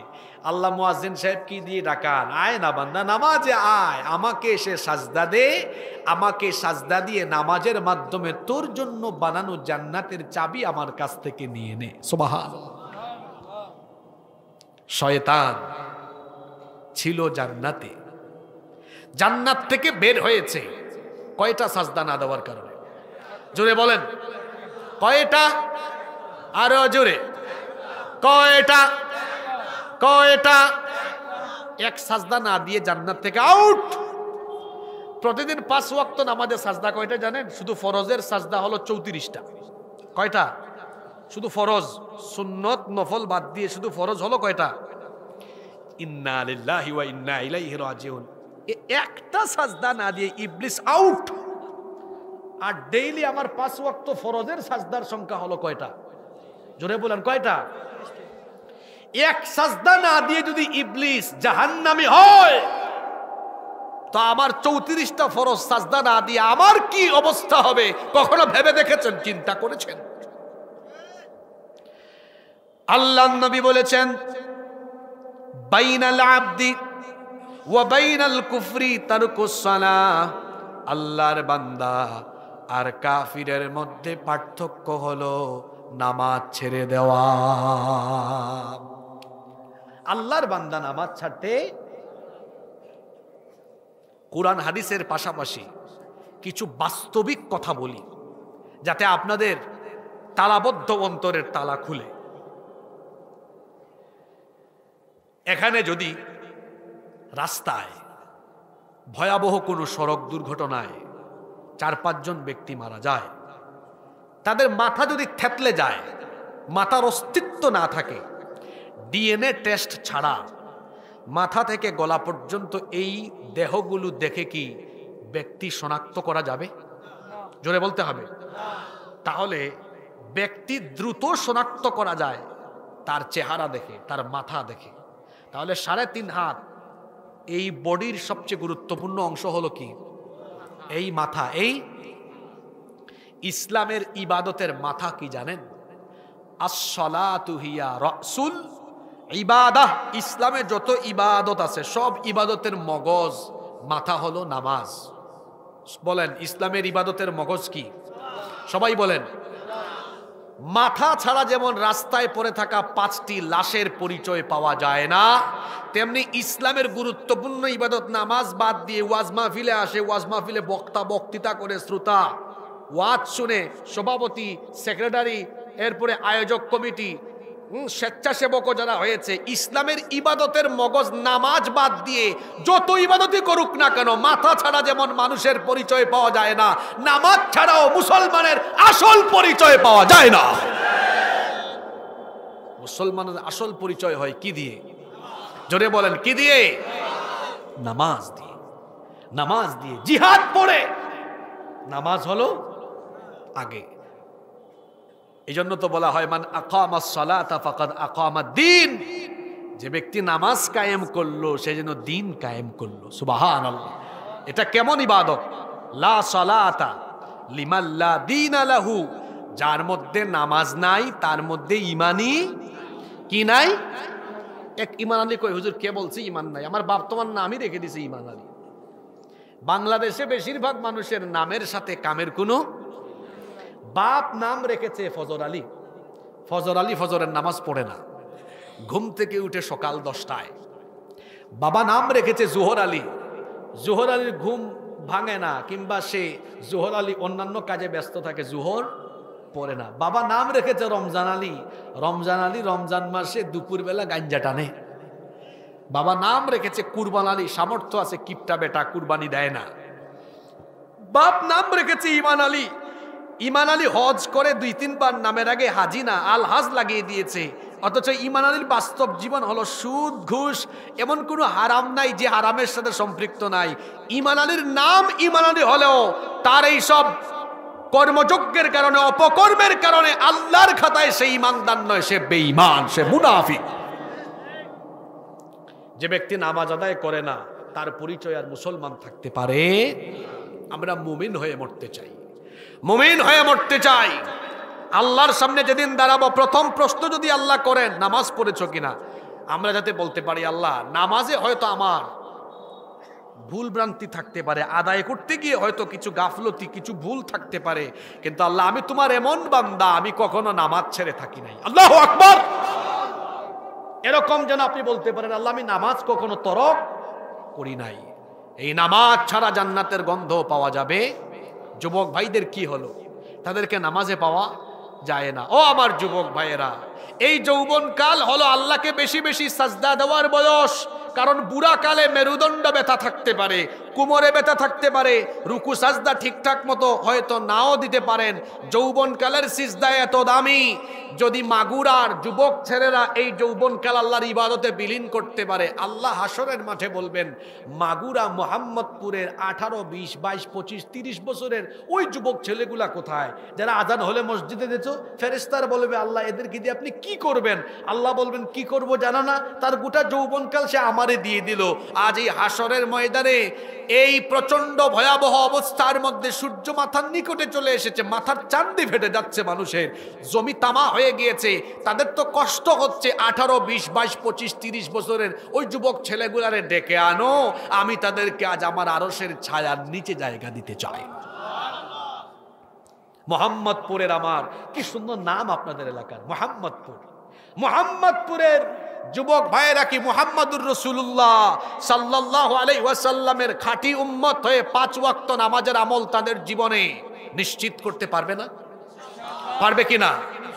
আজ থেকে ফরজ নামাজ জীবনেও আর কাজা করব না, এই ওয়াদা কি আল্লাহর সাথে করা যায়? কারা কারা রাজি? দুহাত তুলে আল্লাহর দেখা। আল্লাহ সবাইকে কবুল করেন। হাতগুলো নামান। কষ্ট হচ্ছে আপনাদের? আমি হয়তো বড় জোর 5টি কবিরা গুনার কথা আজকে বলবো, সময় বেশি পাবো না, কিন্তু 2টা বলেছি, বাকি যে 3টা বলবো সব কমন পড়বে। আপনারা অধৈর্য হবেন না তো? নাম্বার 3 নাম্বার, অবৈধ পন্থায়, হারাম পন্থায় উপার্জন করে সেই উপার্জিত টাকা পয়সা ভক্ষণ করা, এটা আরেকটা মারাত্মক কবিরা। আমার সমাজে অবৈধ পন্থায় উপার্জন করে এমন মানুষ আছে না নাই? কিরকম? সুদ খাচ্ছে। আচ্ছা, সুদ এটা সগীরা গুনাহ না কবিরা গুনাহ? সুদ এমন ভয়াবহ গুনাহ, কোরআনে কারীমে আল্লাহ বলেছেন যারা সুদখোর তারা আল্লাহ এবং রাসূলের বিরুদ্ধে যুদ্ধ ঘোষণা করেছে। এরা শয়তানের আসর করা রোগের ন্যায় কিয়ামতের মাঠে দণ্ডায়মান হবে। আল্লাহর নবী বলেছেন যে ব্যক্তি সুদ নেয়, সুদ দেয়, সুদের সাক্ষী হয়, এমনকি সুদের সাক্ষী হয় বা সুদ লিখে রাখে, সবার উপরে লানত করেছেন মুহাম্মদ। আমরা বলি সাল্লাল্লাহু। আল্লাহর নবী আরো বলেছেন সুদের 70টারও বেশি গুনাহ আছে, তার মধ্যে সর্বনিম্ন গুনাহ হলো নিজের মায়ের সাথে জিনা করা। 1 দিরহাম সুদ যে ব্যক্তি খায়, কয় দিরহাম? আল্লাহর নবী বলেছেন 1 দিরহাম সুদ যেই ব্যক্তি খায়, 36 বার জিনা হলে যে গুনাহ হয়, 36 বার জিনার সমান গুনাহ 1 দিরহাম সুদ খেলে হয়। নাউযু বিল্লাহি মিন। ঘুষ খায়, এটা তো আবার অনেক নাম, টেবিল মানি, স্পিড মানি, কমিশন, পার্সেন্টেজ, বকশিস, এখন আবার অনেকে এটার নাম দিয়েছে হাদিয়া। এরকম করে ঘুষ চলছে, ঘুষ ছাড়া যেন কোনো কাজ হচ্ছে না। এই যে ঘুষখোর ঘুষ খায়, ঘুষখোরের উপার্জন হালাল না হারাম? এবার আসি আমাদের গ্রামে গঞ্জের কথায়। আমিও কিন্তু গ্রামে বড় হওয়া ছেলে। গ্রামে গঞ্জে আরো কিছু ঘুষখোর আছে যারা সালিশ বিচার করে। প্রত্যেকটা গ্রামে এরকম থাকে, এরা কোনো কাম কাজ করে না, শুধু মানুষের বিচার করে আর মানুষের কাছ থেকে ঘুষ নিয়ে তার পরিবার চালায়। অবশ্য এই ধরনের মানুষ আমাদের মোহাম্মদপুরে নাই। যেভাবে রেসপন্স হলো, বোঝা গেল ওয়াজ এখানে কমন পড়েছে। মাত্র 200 টাকা 500 টাকা ঘুষ খেয়ে বিচারের রায় উল্টিয়ে দিয়ে বহু মানুষের উপর জুলুম করে এমন জালেম বলেন তো আছে না নাই? এই হারামখোর হারাম খায়, সুদ ঘুষ এইভাবে চলছে। অন্যায় পন্থায়, অবৈধ পন্থায় চাঁদাবাজি, টেন্ডারবাজি, দখলবাজি, জনগণের মাল অন্যায়ভাবে খেয়ে ফেলা, এইভাবে করে অন্যায়ভাবে হারাম পন্থায় অবৈধ পন্থায় উপার্জন করা, এটা সগীরা গুনাহ না কবিরা গুনাহ? কোরআন কারীমের 2 নম্বর সূরা সূরাতুল বাকারা এর 188 নম্বর আয়াতে রব্বুল আলামিন বলছেন ওয়ালা তাকুলু আমওয়ালাকুম বাইনাকুম বিল বাতিলি ওয়া তুদলু বিহা ইলাল হুক্কামি লিতাকুলু ফারীকাম মিন আমওয়ালিন নাসি বিল ইসমি ওয়া আনতুম তা'লামুন। আল্লাহ তাআলা বলছেন তোমরা পরস্পর অন্যায়ভাবে কারো সম্পদ ভক্ষণ করো না। অন্যায়ভাবে যারা মানুষের সম্পদ ভক্ষণ করে তারা পেটের মধ্যে জাহান্নামের আগুন ঢুকায়। আর যারা অন্যায়ভাবে হারাম পন্থায় অবৈধ পথে উপার্জন করে, সেই অবৈধ পন্থায় উপার্জন করা টাকা পয়সা দিয়ে তারা যে খাবার খায়, এই খাবার খেয়ে যে শরীর গঠিত হয়, আল্লাহর নবী বলেছেন কুল্লু লাহমিন নাবাতা মিন সুহতিন ফান্নারু আউলা বিহি। যে শরীর হারাম দিয়ে গঠিত হয়েছে, হারাম দিয়ে যে শরীর গড়া হয়েছে, এটা জাহান্নামের উপযুক্ত। যে শরীর হারাম দিয়ে গঠিত হয়েছে, এই শরীর কখনো আল্লাহর জান্নাতে ঢুকতে পারবে? হারামখোর ব্যক্তির নামাজ, রোজা, হজ, যাকাত কোনো ইবাদত কবুল হয় না। ইবাদত কবুল হওয়ার পূর্ব শর্ত হলো হালাল খাওয়া। ইবাদত কবুলের পূর্ব শর্ত কি? খাওয়া। এক হাজী সাহেব হজ করতে গিয়েছে, ইহরামের কাপড় পরিধান করে জিদ্দা বিমানবন্দরে অবতরণ করেছে। এরপরে হাজী সাহেব তালবিয়া পাঠ আরম্ভ করেছে। لبيك اللهم لبيك لبيك لا شريك لك لبيك إن الحمد والنعمة لك والملك لا شريك لك। হাদি সাহেব গিয়ে বলতেছে লাব্বাইক আল্লাহুম্মা লাব্বাইক, আল্লাহ আমি হাজির, আমার অ্যাটেন্ডেন্স কবুল করো, আমি উপস্থিত হয়ে গিয়েছি। হাদি সাহেব যাওয়ার সময় বিমানের যে টিকিট কেটেছে ওইটা হারাম পয়সায়, যেই হিরামের কাপড় পরিধান করেছে ওইটাও হারাম পয়সার, প্রসেসিং এর যে পয়সা সেটাও হারাম। এইভাবে করে জনগণের হক মেরে অন্যায় অবৈধ পন্থায় সুদ ঘুষ খেয়ে কিংবা হারাম পথে উপার্জন করে যে হাজি সাহেব জিদ্দা বিমানবন্দরে অবতরণ করে লাব্বাইক পড়তে পড়তে আল্লাহর ঘরের সামনে যায়, আল্লাহ তখন ওই ব্যক্তিকে বলেন তোর মতো হারাম খুরের অ্যাটেন্ডেন্স আমি আল্লাহ গ্রহণ করলাম না। এত সুজা হুজুরের পিছনে আপনি নামাজে দাঁড়ান, কি আর বলবো। বহু মসজিদ কমিটির সভাপতি সেক্রেটারি আছে যারা সুদ ঘুষ চাঁদাবাজির সাথে সম্পৃক্ত আছে। আপনাদের দেশের বেশিরভাগ মসজিদ কমিটির সভাপতি সেক্রেটারি কমিটিরই হালত কেন? কারণ আমরা মসজিদের কমিটিতে তাদেরকেই পদ দেই যার সম্পদ বেশি, প্রভাব প্রতিপত্তি বেশি, তাকওয়া পরহেজগারিতা দেখে আমরা দেই না। এজন্য কি হয়, সুদখুর ঘুষখুর হারাম পথে উপার্জনকারী ব্যক্তিরা যদি মসজিদ কমিটির দায়িত্ব পায় ওই মসজিদের মিম্বর থেকে কখনো সত্য কথা উচ্চারিত হবে না। এগুলো শেষ জামানার আলামত। নবীজি বলেছেন শেষ জামানার মসজিদগুলো এমনই হবে। কেমন হবে? ইন্না মিন আলামাতিস সাআহ উলুউন আহলুল ফিসক ফিল মাসাজিদ। নবীজি বলেছেন নিশ্চয়ই কিয়ামতের আলামত হলো শেষ জামানার মসজিদগুলোর ভেতরে আল্লাহওয়ালা মানুষের গলার আওয়াজের চাইতে ফাসিকদের গলার আওয়াজ বড় হয়ে যাবে। আজকের সমাজের বাস্তবতা আছে না নাই? জোরে বলেন, বাস্তবতা আছে না নাই? আজকে তাই হচ্ছে। যে ব্যক্তি হারাম পথে উপার্জন করে, অবৈধ পন্থায় উপার্জনকারী কোন ব্যক্তি বাংলাদেশের কোন মসজিদ কমিটির কোন পদে থাকতে পারবে না। মসজিদ কমিটিতে থাকবে আল্লাহওয়ালা ব্যক্তি। এটা পারবেন? পারবেন না তো আপনারা? সাহস করে পারবেন? এরকম পারবেন? পারবেন? আপনারা তো পারেন না। সৎ সাহস নিয়ে আসেন। কথা বলতে পারেন না কেন? কথা বলতে, সত্য কথা বলতে কাউকে কখনো ভয় পাবেন না। আল্লাহ আপনার ভেতরে আরো সাহস ঢেলে দিবেন ইনশাআল্লাহ। আমরা যখন কথা বলি তখন তো চিন্তা করি না সিলেট থেকে আসছি, মাগুরা এসে কোন কথা কিভাবে বলি, কে কি মনে করে, এত কিছু দেখার টাইম নাই। কোরআন থেকে সত্য কথা বলতে হবে, আর আপনি হেদায়েতের নিয়তে শুনতে হবে।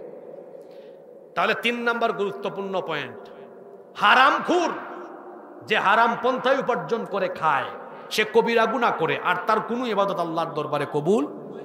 আজকে মনে হয় মহিলারা মাহফিলে এসেছেন, অনেক মহিলারা আছেন যাদের অতিরিক্ত পীড়াপিড়ির কারণে তার হাজবেন্ড অনেক সময় হারাম পথে যেতে বাধ্য হয়।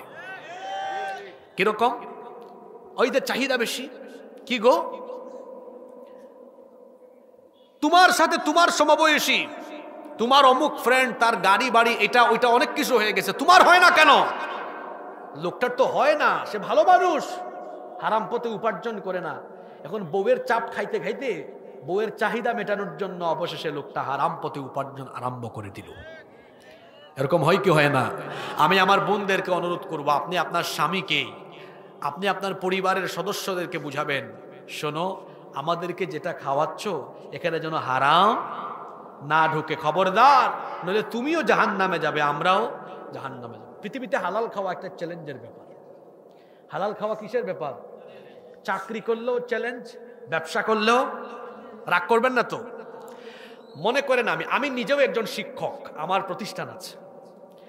আমি যদি আমার প্রতিষ্ঠানে আমার শিক্ষার্থীর হক আদায় না করে আমি যদি ওই প্রতিষ্ঠানের বেতন খাই, হারাম হবে কিনা? জোরে বলেন, হারাম হবে কিনা? অনেক শিক্ষক আছেন ছাত্রছাত্রীদেরকে ঠিকমতো পড়ান না, ক্লাসের টাইমে ফাঁকিবাজি করেন, সরকার তাকে বেতন দেয়। আসে না এরকম? বহু এমপিওভুক্ত প্রতিষ্ঠানে এগুলো হয়। আমি নিজে ছাত্র ছিলাম, আমি স্কুলে পড়েছি, মাদ্রাসায় পড়েছি, ইউনিভার্সিটিতে পড়েছি, আবার অনেক আল্লাহওয়ালা শিক্ষক আমরা ছাত্র জীবনে পেয়েছি। সুবহানাল্লাহ, ক্লাসের টাইমে কিংবা ক্লাসের টাইমের 1-2 মিনিট আগে হাজির। অনেক স্যারকে দেখেছি ইউনিভার্সিটিতে 10 মিনিট আগে হাজির। জিজ্ঞেস করতাম, স্যার আরো 10 মিনিট বাকি আছে তো, এত আগে চলে আসলেন কেন? স্যার বললেন, সময় সচেতনতার কারণে চলে এসেছি, কারণ তোমাদের 1টা মিনিট যদি নষ্ট হয় আমি তো কিয়ামতের ময়দানে আল্লাহর সামনে আসামি হয়ে যাব। চিন্তা করেছেন? আবার অনেকে আছে দিনের পর দিন ইউনিভার্সিটিতেই আসে না, নোটিশ লটকায় রেখেছে, তোমাদের 2-3 দিন ক্লাস নিতে পারবো না। বিশ্ববিদ্যালয়গুলো স্বায়ত্তশাসিত তো, এরকম হয়। তারপরে যে কোনো প্রতিষ্ঠানে আপনি জব করেন, ব্যবসায়িক প্রতিষ্ঠান, ফাঁকিবাজি করেন, বেতন খাচ্ছেন, ওইখানে ছিল আপনার চাকরিটা হালাল ছিল, কিন্তু আপনার গাফলতির কারণে কি ঢুকে গেল? কথা বলছেন না কেন? আমি যে কথাগুলো বলতেছি এগুলো কি বাস্তব না অবাস্তব কথা? এগুলো আপনি কোনো প্রতিষ্ঠানে জব করেন, আপনার মালিক যিনি আছেন তাকে ফাঁকি দিয়ে আপনি ডিউটি পরিপূর্ণভাবে পালন করেন না। আপনার চাকরিটা ছিল হালাল, চাকরিটা ছিল হালাল, কিন্তু ফাঁকিবাজি করে আপনি এটাকে নিজে কি বানিয়ে ফেললেন? উপার্জন হারাম বানিয়ে ফেললেন। ব্যবসা করেন আপনি, পণ্যে 2 নাম্বারই ভেজাল ঢুকায় দিলেন, 2 নাম্বার মাল 1 নাম্বার মাল বলে চালায় দিলেন, বি গ্রেডের মাল এ গ্রেডের মাল বলে চালিয়ে দিলেন। এরকম ব্যবসায়ী তো আমার বাংলাদেশে নাই। জি, আবার কই কি জানেন? কয় ভাই কিনা দামে আপনারা দিয়ে দিলাম, জান। ও মা গো, কিনা দামে দিয়ে দিয়েছে তো দোকান ভাড়া আর আপনার এই যে ডেকোরেশন খরচ, এগুলো সে আমার বাপ এসে দিয়ে যাবে নাকি? আমি শেষ করি আগে। এটা একটা মারাত্মক ধোঁকা। আসলে কেনা দামে দেয় না, লাভ করেই দেয়। এই যে সে মিথ্যা কথা বললো, মিথ্যা বলে ব্যবসা করলো, ব্যবসা ছিল হালাল, কিন্তু মিথ্যা বা প্রতারণার আশ্রয় নিয়ে তার হালাল উপার্জনকে বানিয়ে ফেললো হারাম। নবীজি বলেছেন, মান গাশশা ফালাইসা মিন্না, যে ব্যবসা বাণিজ্যে ধোঁকাবাজি করে সে আমার উম্মত। পচা মাছ এর উপরে রাখছে ভালো মাছ, কয় তরতাজা মাছ নিয়ে যান। 2 নাম্বারই করে কি করে না, তারপর ওজনে কম দেয়, ওজনে কম দেয়। 1 কেজি মাল দিতে যাইয়া 980 গ্রাম দেয়, 990 গ্রাম দেয়। ছিল ব্যবসা হালাল, কিন্তু ছলছাতুরির আশ্রয় নিয়ে বানিয়ে ফেললো হারাম। খাওয়া এটা এত বড় কবিরা গুনাহ যে এটা করার কারণে আপনার ইবাদত বন্দেগী সব আপনি নিজের হাতে নষ্ট করে ফেলবেন। আজকে এই গুনাহ আমার সমাজে আছে না নাই? ব্যবসায়, চাকরি বাকরিতে সচেতন থাকতে হবে। আর যদি জনপ্রতিনিধি হন কিংবা রাষ্ট্র পরিচালনার দায়িত্ব পান, রাষ্ট্র পরিচালনার দায়িত্ব পেয়ে আল্লাহওয়ালা মানুষ খুশি হয় না, তার টেনশন বাড়ে। আরে জাহান্নামের পথ আমার জন্য এখন আরো সহজ হয়ে গেল। একটু গাফেল হয়ে গেলেই খবর আছে না নাই? জোরে বলেন। সরকারের গাড়ি দেওয়া হয়েছে সরকারি কাজে ব্যবহারের জন্য, আপনি ব্যবহার করছেন আপনার 14 গোষ্ঠীর কাজে। এমন কুতুব বাংলাদেশে নাই তো? আমি নিজের চোখে দিয়েছি, দেখেছি। উপজেলা পরিষদের চেয়ারম্যানকে দেওয়া হয়েছে উপজেলা চেয়ারম্যানের গাড়ি পরিষদের কাজে, সরকারি কাজে ব্যবহারের জন্য। সে তার বউ বাচ্চা 14 গোষ্ঠী, এমনকি তার পুরা গ্রামের মানুষকে ব্যবহার করায়, পাবলিক বাস বানিয়েছে এটাকে। আছে না নাই? ওমর ইবনুল খাত্তাব রাদিয়াল্লাহু আনহু অর্ধ দুনিয়ার শাসনকর্তা ছিলেন। একদিন তিনি তার ঘরে মোমবাতি জ্বালিয়ে কাজ করতেছেন। সেই জামানায় তো এরকম ইলেকট্রিক্যাল লাইট ছিল না, তিনি মোমবাতির আলো জ্বালিয়ে কাজ করতেছেন। এমন সময় তার কিছু আত্মীয় স্বজন দরজায় এসে নক করলেন, আমিরুল মুমিনিন, আমরা ভিতরে আসবো, কিছু কথা আছে। বলেন, থামো থামো, একটু থামো। থামিয়ে দিয়ে তিনি তার সামনে থাকা মোমবাতির আগুন ফু দিয়ে নিভিয়ে দিলেন। নতুন আরেকটি মোমবাতিতে আগুন ধরালেন। এরপরে বললেন, এবার তোমরা ভেতরে ঢুকো। ভেতরে এসে এরা কিউরিসিটি নিয়ে জানতে চাইলেন, আমিরুল মুমিনিন, আপনার সামনে মোমবাতিতে আগুন ধরানো ছিল, সেটা ফু দিয়ে নিভিয়ে নতুন করে আরেকটিতে আগুন ধরালেন কেন? তিনি তখন বললেন, শোনো, তোমরা আসার আগ পর্যন্ত আমি রাষ্ট্রের টাকায়, জনগণের টাকায় কেনা মোমবাতির আগুন জ্বালিয়ে জনগণের কল্যাণে, রাষ্ট্রের জন্য আমি কিছু কাজ করছিলাম। তোমরা যখন আমার কাছে আসার জন্য অনুমতি চাইলে, চিন্তা করলাম জনগণের টাকায় কেনা মোমবাতির আগুন জ্বালিয়ে তোমাদের সাথে যদি ব্যক্তিগত কথা বলি, তাহলে জনগণের আমানতের খেয়ানত হবে, রাষ্ট্রের দায়িত্বে আমার অবহেলা হয়ে যাবে। কিয়ামতের ময়দানে আসামি হয়ে আল্লাহর সামনে দাঁড়ানো লাগবে। এই ভয় যখন অন্তরে আসলো, তোমাদেরকে দরজায় অপেক্ষমান রেখে জনগণের পয়সায় কেনা মোমবাতির আগুন ফু দিয়ে নিভিয়ে, নিজের টাকায় কেনা মোমবাতির আগুন জ্বালিয়ে তোমাদের সাথে এখন কথা বলছি। আর আমার দেশে কি হয়? আঙ্গুল ফুলে, জোরে বলেন, আঙ্গুল ফুলে। জনগণের ঘাড়ে ঋণের যে পরিমাণ বোঝা চাপিয়ে দেওয়া হয়েছে, তার চাইতে বেশি পরিমাণ সম্পদ চুরি করে বিদেশে পাচার করা হয়েছে। আহা, এজন্য তো আমি বলি আমার দেশে সম্পদের কোনো অভাব নাই, শুধু ভালো মানুষের অভাব। কিসের অভাব? এই বাংলাদেশে স্বাধীনতার পর আজকে 54 বছর হয়ে গেল, বিভিন্ন সময়ে বাংলাদেশকে বদলে দেওয়ার কথা বলে আমাদেরকে কনভিন্স করে যারাই দায়িত্ব পেয়েছে, আমরা যুগের পর যুগ দেখে আসলাম, তারা বাংলাদেশকে বদলায়নি। তারা নিজেদের গেট আপ সেট আপ বদলিয়েছে। তারা তাদের ফোন বদলায়, পোশাক বদলায়, বাড়ি বদলায়, জুতা বদলায়, তারা তাদের সকল গেট আপ সেট আপ বদলায়। বাংলাদেশের ভাগ্য তারা বদলাতে পারে নাই, চুরি ডাকাতি করে নিজেদের ভাগ্য বদলায়। এখন সময় এসেছে আমাদেরকে সত্য উপলব্ধি করার। এই বাংলাদেশকে বদলাতে হলে মানুষের তৈরি করা তন্ত্র মন্ত্র, মানবরচিত মতবাদ আদর্শ আর তথাকথিত নেতা নেত্রী দ্বারা নয়। এই বাংলাদেশকে বদলে দিতে হলে আজ আল্লাহর কোরআনের শাসনের আর কোনো বিকল্প নাই। এজন্য আমরা আগামীর বাংলাদেশে আমরা অন্য কোনো পথ মত আদর্শ নয়, আগামীর বাংলাদেশকে আমরা আল্লাহর কোরআনের আলোকে পরিচালনা দেখতে চাই। এজন্য আগামীর বাংলাদেশকে আমরা কোরআনওয়ালা লোকদের হাতে সুপর্দ করতে চাই।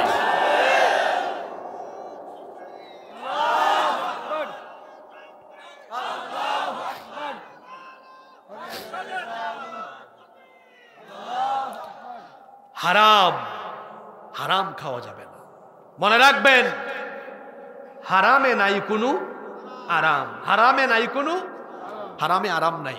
হারাম খোরেরা হারাম পন্থায় যে পয়সা উপার্জন করে এটা ভোগ করতে পারে না, এগুলো ধ্বংস হয়ে যায়, এগুলো থাকে না, এটা ভোগ করা যায় না।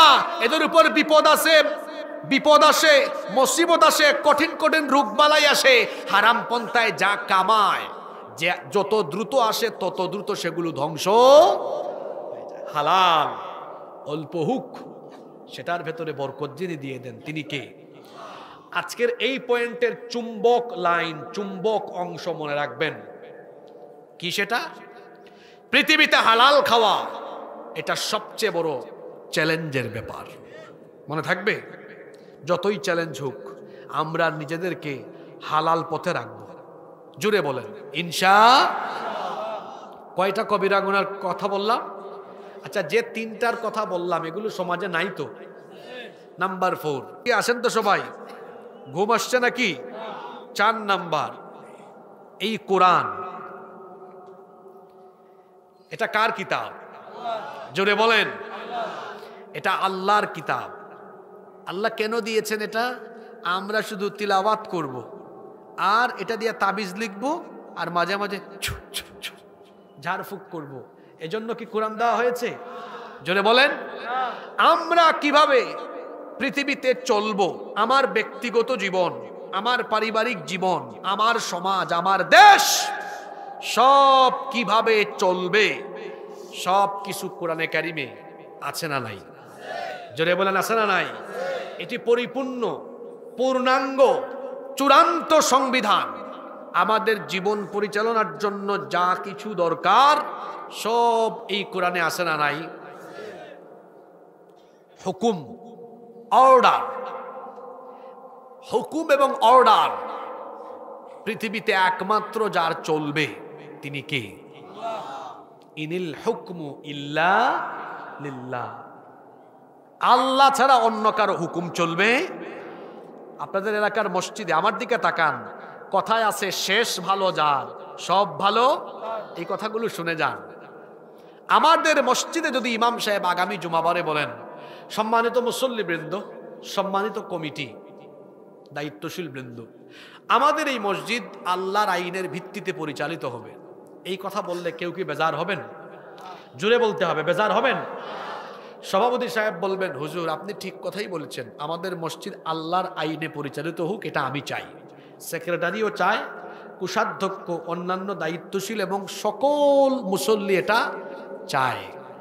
এবার হুজুর যদি খুশি হয়ে পরবর্তী পয়েন্টে বলেন, মসজিদে যে আল্লাহর আইন চলবে, সেই আল্লাহর আইন সমাজে রাষ্ট্রে চলবে, আল্লাহর আইনের ভিত্তিতে সমাজ এবং রাষ্ট্র চলুক, এটাই আল্লাহর হুকুম। একেবারে সত্য কথা বলেন। এই কথা বলার পরে কি মসজিদের সব মানুষ খুশি হবে? জোরে বলেন, খুশি হবে? তাহলে আল্লাহর আইন দিয়ে মসজিদ পরিচালিত হোক, এটা শুনলে খুশি হয়, কিন্তু আল্লাহর আইন দিয়ে সমাজ রাষ্ট্র চলুক, এটা শোনার পরে যারা বেজার হয়, তারা কারা? তারা কারা? আহা, শুনেন না, তারা কারা? এই জবাব কোরআনে আছে তো, আছে না নাই? তারা কারা?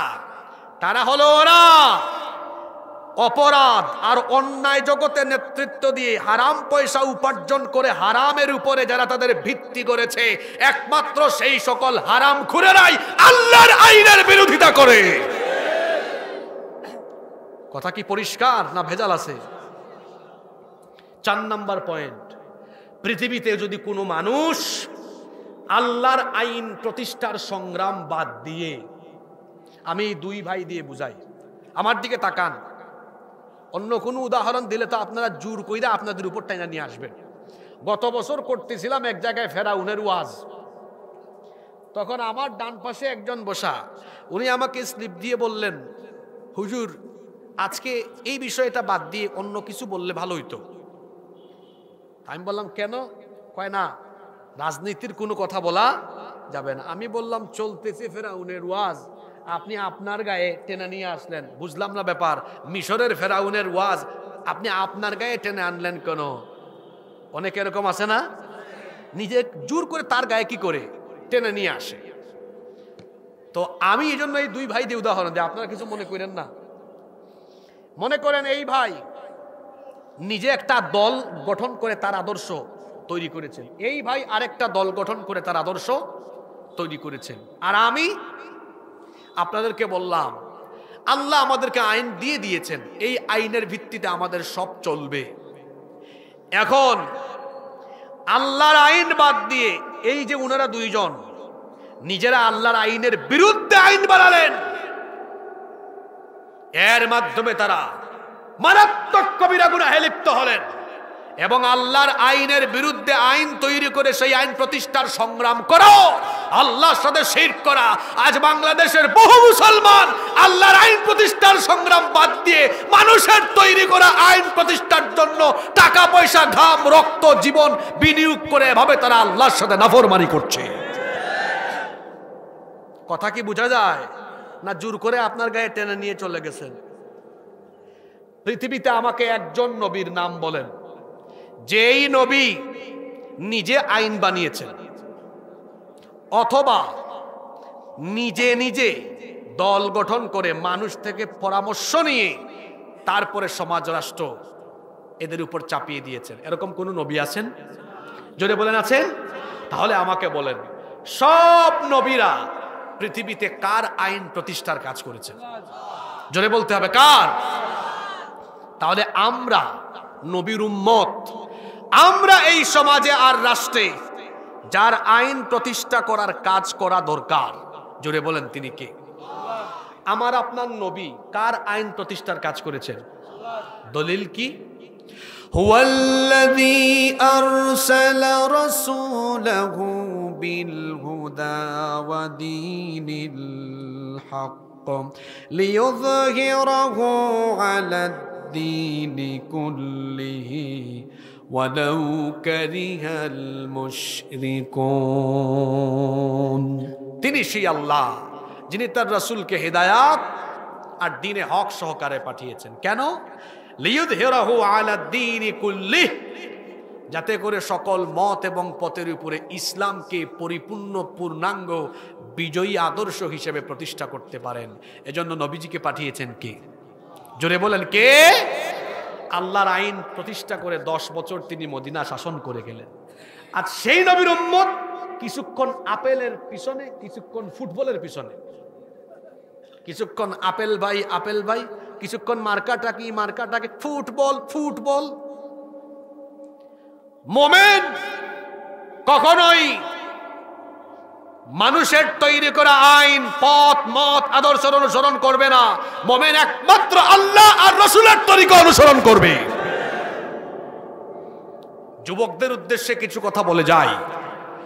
তরুণ বয়সে ভরা এই যৌবনে অনেকে আবেগের তাড়নায় বহু ব্যক্তির ক্ষমতার হাতিয়ার হয়ে ওঠে।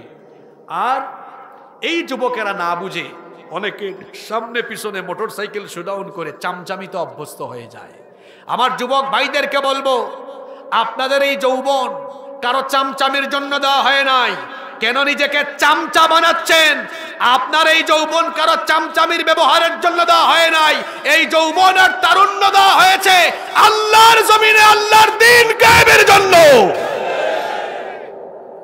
এজন্য আমরা আমাদের যৌবনের শক্তি, তারুণ্যের শক্তি আল্লাহর কোরআনের পথে দিব, কোরআনের মিছিলে দিব ইনশাআল্লাহ। এবং সর্বশেষ যে পয়েন্টে আজকে কথা বলবো সেটা হচ্ছে মানুষের হক নষ্ট করা। এটাও আর একটা কি গুনাহ? কবিরা গুনাহ। দেখি আগের 4টা পয়েন্ট মনে রাখছেন কিনা? আল্লাহর সাথে, ফরজ নামাজ, হারাম পন্থায়, অবৈধ পন্থায় হারাম খাওয়া। 4 নাম্বার কি বললাম? মানুষের তৈরি করা আইন প্রতিষ্ঠার আন্দোলন করা। ঘুমাই গেলেন নাকি? 5 নাম্বার মানুষের হক নষ্ট করা। হাক্কুল ইবাদ, বান্দার হক, এটা খুবই গুরুত্বপূর্ণ। আপনারা 5 মিনিট মনোযোগী থাকবেন তো? ওইদিকে কি হইল? 5 মিনিট মনোযোগী থাকবেন তো? কথায় আছে না, শেষ ভালো যার সব ভালো। শেষের পয়েন্টটা খুব গুরুত্বপূর্ণ। আজকে যদি পুরা ওয়াজ মনে রাখতে নাও পারেন, এই শেষ দিকে আমি এমন একটা হাদিস বলবো, এই হাদিসটা নিয়ে বাড়িতে যেতে হবে, তাহলে জীবন পরিবর্তন হবে ইনশাআল্লাহ। অন্যায়ভাবে কখনো কোনো মানুষের হক নষ্ট করবেন না। আজকে ভাই, বড় ভাই ছোট ভাই বোনের হক নষ্ট করে, বড় ভাই ছোট ভাই বোনদের জায়গা সম্পদ একাই মাইরা খেয়ে ফেলে, স্বামী স্ত্রীর হক নষ্ট করে, স্ত্রী স্বামীর হক নষ্ট করে, পিতামাতা সন্তানের হক নষ্ট করে, সন্তান পিতামাতার হক নষ্ট করে, প্রতিবেশী প্রতিবেশীর হক নষ্ট করে, জনপ্রতিনিধি জনগণের হক নষ্ট করে, অন্যায়ভাবে মানুষের জায়গা জমি দখল করে, মানুষের নামে মিথ্যা মামলা দেয়, মিথ্যা অপবাদ দেয়, নিরপরাধ মানুষকে অপরাধী বানায়া জেল খাটায়, নিরপরাধ মানুষকে ফাঁসি দিয়ে মেরে ফেলে। এই যে মানুষের হক নষ্ট করা, এটা বড় মারাত্মক বিষয়। কিয়ামতের দিন আল্লাহ তার নিজের হকের বিচার করবেন। হাক্কুল্লাহ, নামাজ, রোজা, হজ, যাকাত বা আল্লাহর ইবাদতের সাথে যা সম্পৃক্ত সেগুলো হলো হাক্কুল্লাহ, আর বান্দার সাথে যেগুলো সম্পৃক্ত এগুলো হাক্কুল ইবাদ। বান্দার হকের ব্যাপারটা বড় ডেঞ্জারাস। বান্দার হকের বিষয়টি আল্লাহ মাফ করবেন না ততক্ষণ বান্দা বান্দাকে মাফ করবে না।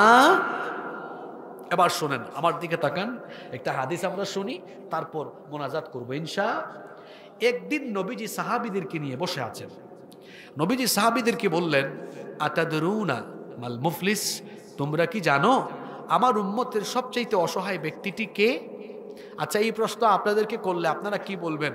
যে হুজুর, আমাদের গ্রামের সলিমুদ্দিনের বাড়ি নাই, ঘর নাই, টাকা সম্পদ কিছু নাই, সে হলো সবচাইতে অসহায়। নবীজি সাহাবীদেরকে যখন বললেন, বলো আমার উম্মতের সবচাইতে অসহায় ব্যক্তিটি কে?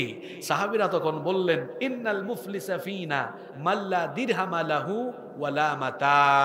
আমাদের উম্মতের সবচেয়ে অসহায় ব্যক্তিটি হলো ওই ব্যক্তি যার কোনো দিরহাম নাই, টাকা পয়সা নাই, ওয়ালা মাতা, দুনিয়ার কোনো ভোগ্য সামগ্রী, ঘর বাড়ি জায়গা জমি কিছুই যার নাই। আমাদের দৃষ্টিতে মনে হচ্ছে উত্তর ঠিক, তাই না? কিন্তু নবীজি বললেন এটা ভুল। সাহাবীরা বললেন তাহলে কোন ব্যক্তি আমাদের উম্মতের সবচেয়ে অসহায়?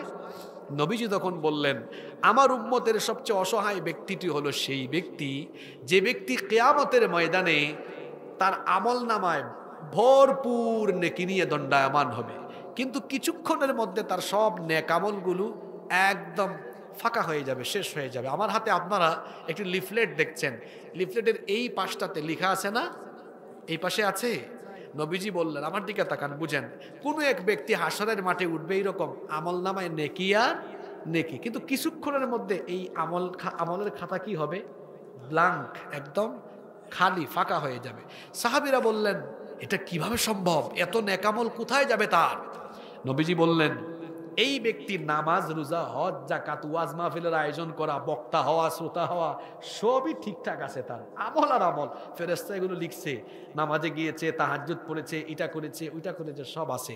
এই ব্যক্তি তো কিয়ামতের মাঠে আমল নামা পেয়ে অসম্ভব খুশি যে আমি জান্নাতে যাওয়ার জন্য রেডি হয়ে যাই, এত আমল। আল্লাহ বলবেন দাঁড়া, তোর সাথে হিসাব নিকাশ এখনো আছে।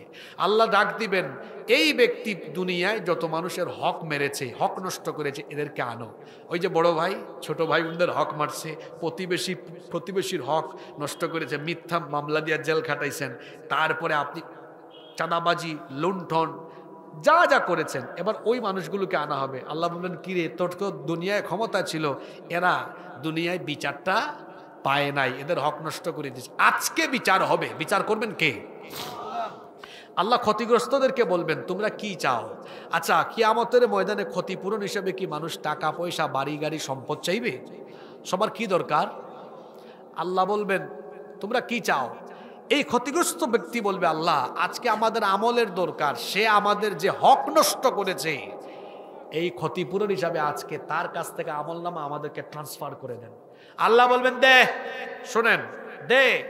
এবার ওই ব্যক্তি ক্ষতিগ্রস্ত ব্যক্তিদেরকে তার আমলনামা থেকে আমলনামা নেক দিতে থাকবে, দিতে দিতে দিতে দিতে আমলনামা, জোরে বলেন, ফাঁকা। কিন্তু পাওনাদারের লাইন এখনো।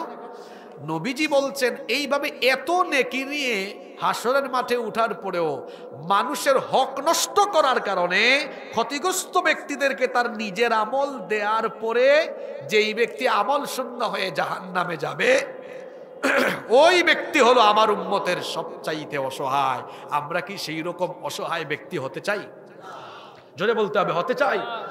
খবরদার, খবরদার, খবরদার, এই ওয়াজগুলো সব জায়গায় হয় না। মানুষের হক নষ্ট করবেন না, কারো এক হাত জমি জোর করে দখল করবেন না। 7 তপটা জমিন আল্লাহ আপনার ঘাড়ের উপর লটকায় দিবেন কিয়ামতে। এক হাত জায়গা দখল করবেন না, কারো হক মেরে খাবেন না, কোনো মানুষের হক নষ্ট করবেন না। নিজের নামাজের আমলের সওয়াব তারে দেওয়া লাগবে। এক বুজুর্গ ব্যক্তিকে একবার বেশ কিছু মানুষ গালিগালাজ করছে, তাকে জিজ্ঞেস করা হলো এত মানুষ আপনাকে গালি দেয়, আপনি তো কোনো জবাব দেন না। মুচকি এসে দিয়ে বললেন আমি এমনি কম নেকির মানুষ, আসলে নেকি অনেক করেন, কিন্তু নেককার মানুষ, আসলে ভালো মানুষ সব সময় নিজেকে বড় না, ছোট হিসাবে প্রেজেন্ট করে। এজন্য তো নবীজিও দোয়া শিখিয়েছেন, নিজে নিজে বড় হয় না, বরং দোয়া করো আল্লাহুম্মা জাআল ফি আইনি সগীরা, আল্লাহ আমার চোখে আমারে ছোট বানাও, ওয়াজআল ফি আয়ুনিন নাসি কাবীরা, আর মানুষের চোখে আমারে বড় বানাও। সুবহানাল্লাহ, কি সুন্দর দোয়া, এটা আপনারা করবেন। বলেন আল্লাহুম্মা ইজআল ফি আইনি সগীরা ওয়াজআল ফি আয়ুনিন নাসি কাবীরা, আল্লাহ আমার চোখে আমারে কি বানাও? ছোট বানাও, মানুষের চোখে আমারে কি বানাও? ওই বুজুর্গ ব্যক্তি বললেন আমি তো বেজায় খুশি। কেন? কারণ ওরা জানেও না, তারা আমাকে গালিগালাজ করে তারা নিজেরা ক্ষতিগ্রস্ত হচ্ছে, আমার হক নষ্ট করছে, কিয়ামতের দিন তার নেকি আমারে দেওয়া লাগবে। সুবহানাল্লাহ পড়বেন না? তাহলে আজকেও আদা করেন, মানুষের হক মেরে খাবেন, কারো হক নষ্ট করবেন? কারা কারা রাজি আছেন হাত তুলেন। মাশাআল্লাহ, হাতগুলো নামান, আল্লাহ কবুল করেন। আজকে আমি কয়টা পয়েন্টের উপর কথা বললাম? কয়টা কবিরা গুনাহ? এবার আমাকে বলেন এই 5টা কবিরা গুনাহ আমাদের সমাজে নাই তো? নাই? তাইলে দেখি আমরা সর্বশেষ এই 5টা পয়েন্ট একটু পর্যালোচনা করি আর কয়েকটা শিক্ষা নিয়ে বাড়ি যাব। 1, আমরা চলনে বলনে কথনে উঠা বসা চলাফেরায় আল্লাহর সাথে শিরক করব না। 2, ফরজ নামাজ কাজা করব। আজকের ফজর আমরা কাজা করব।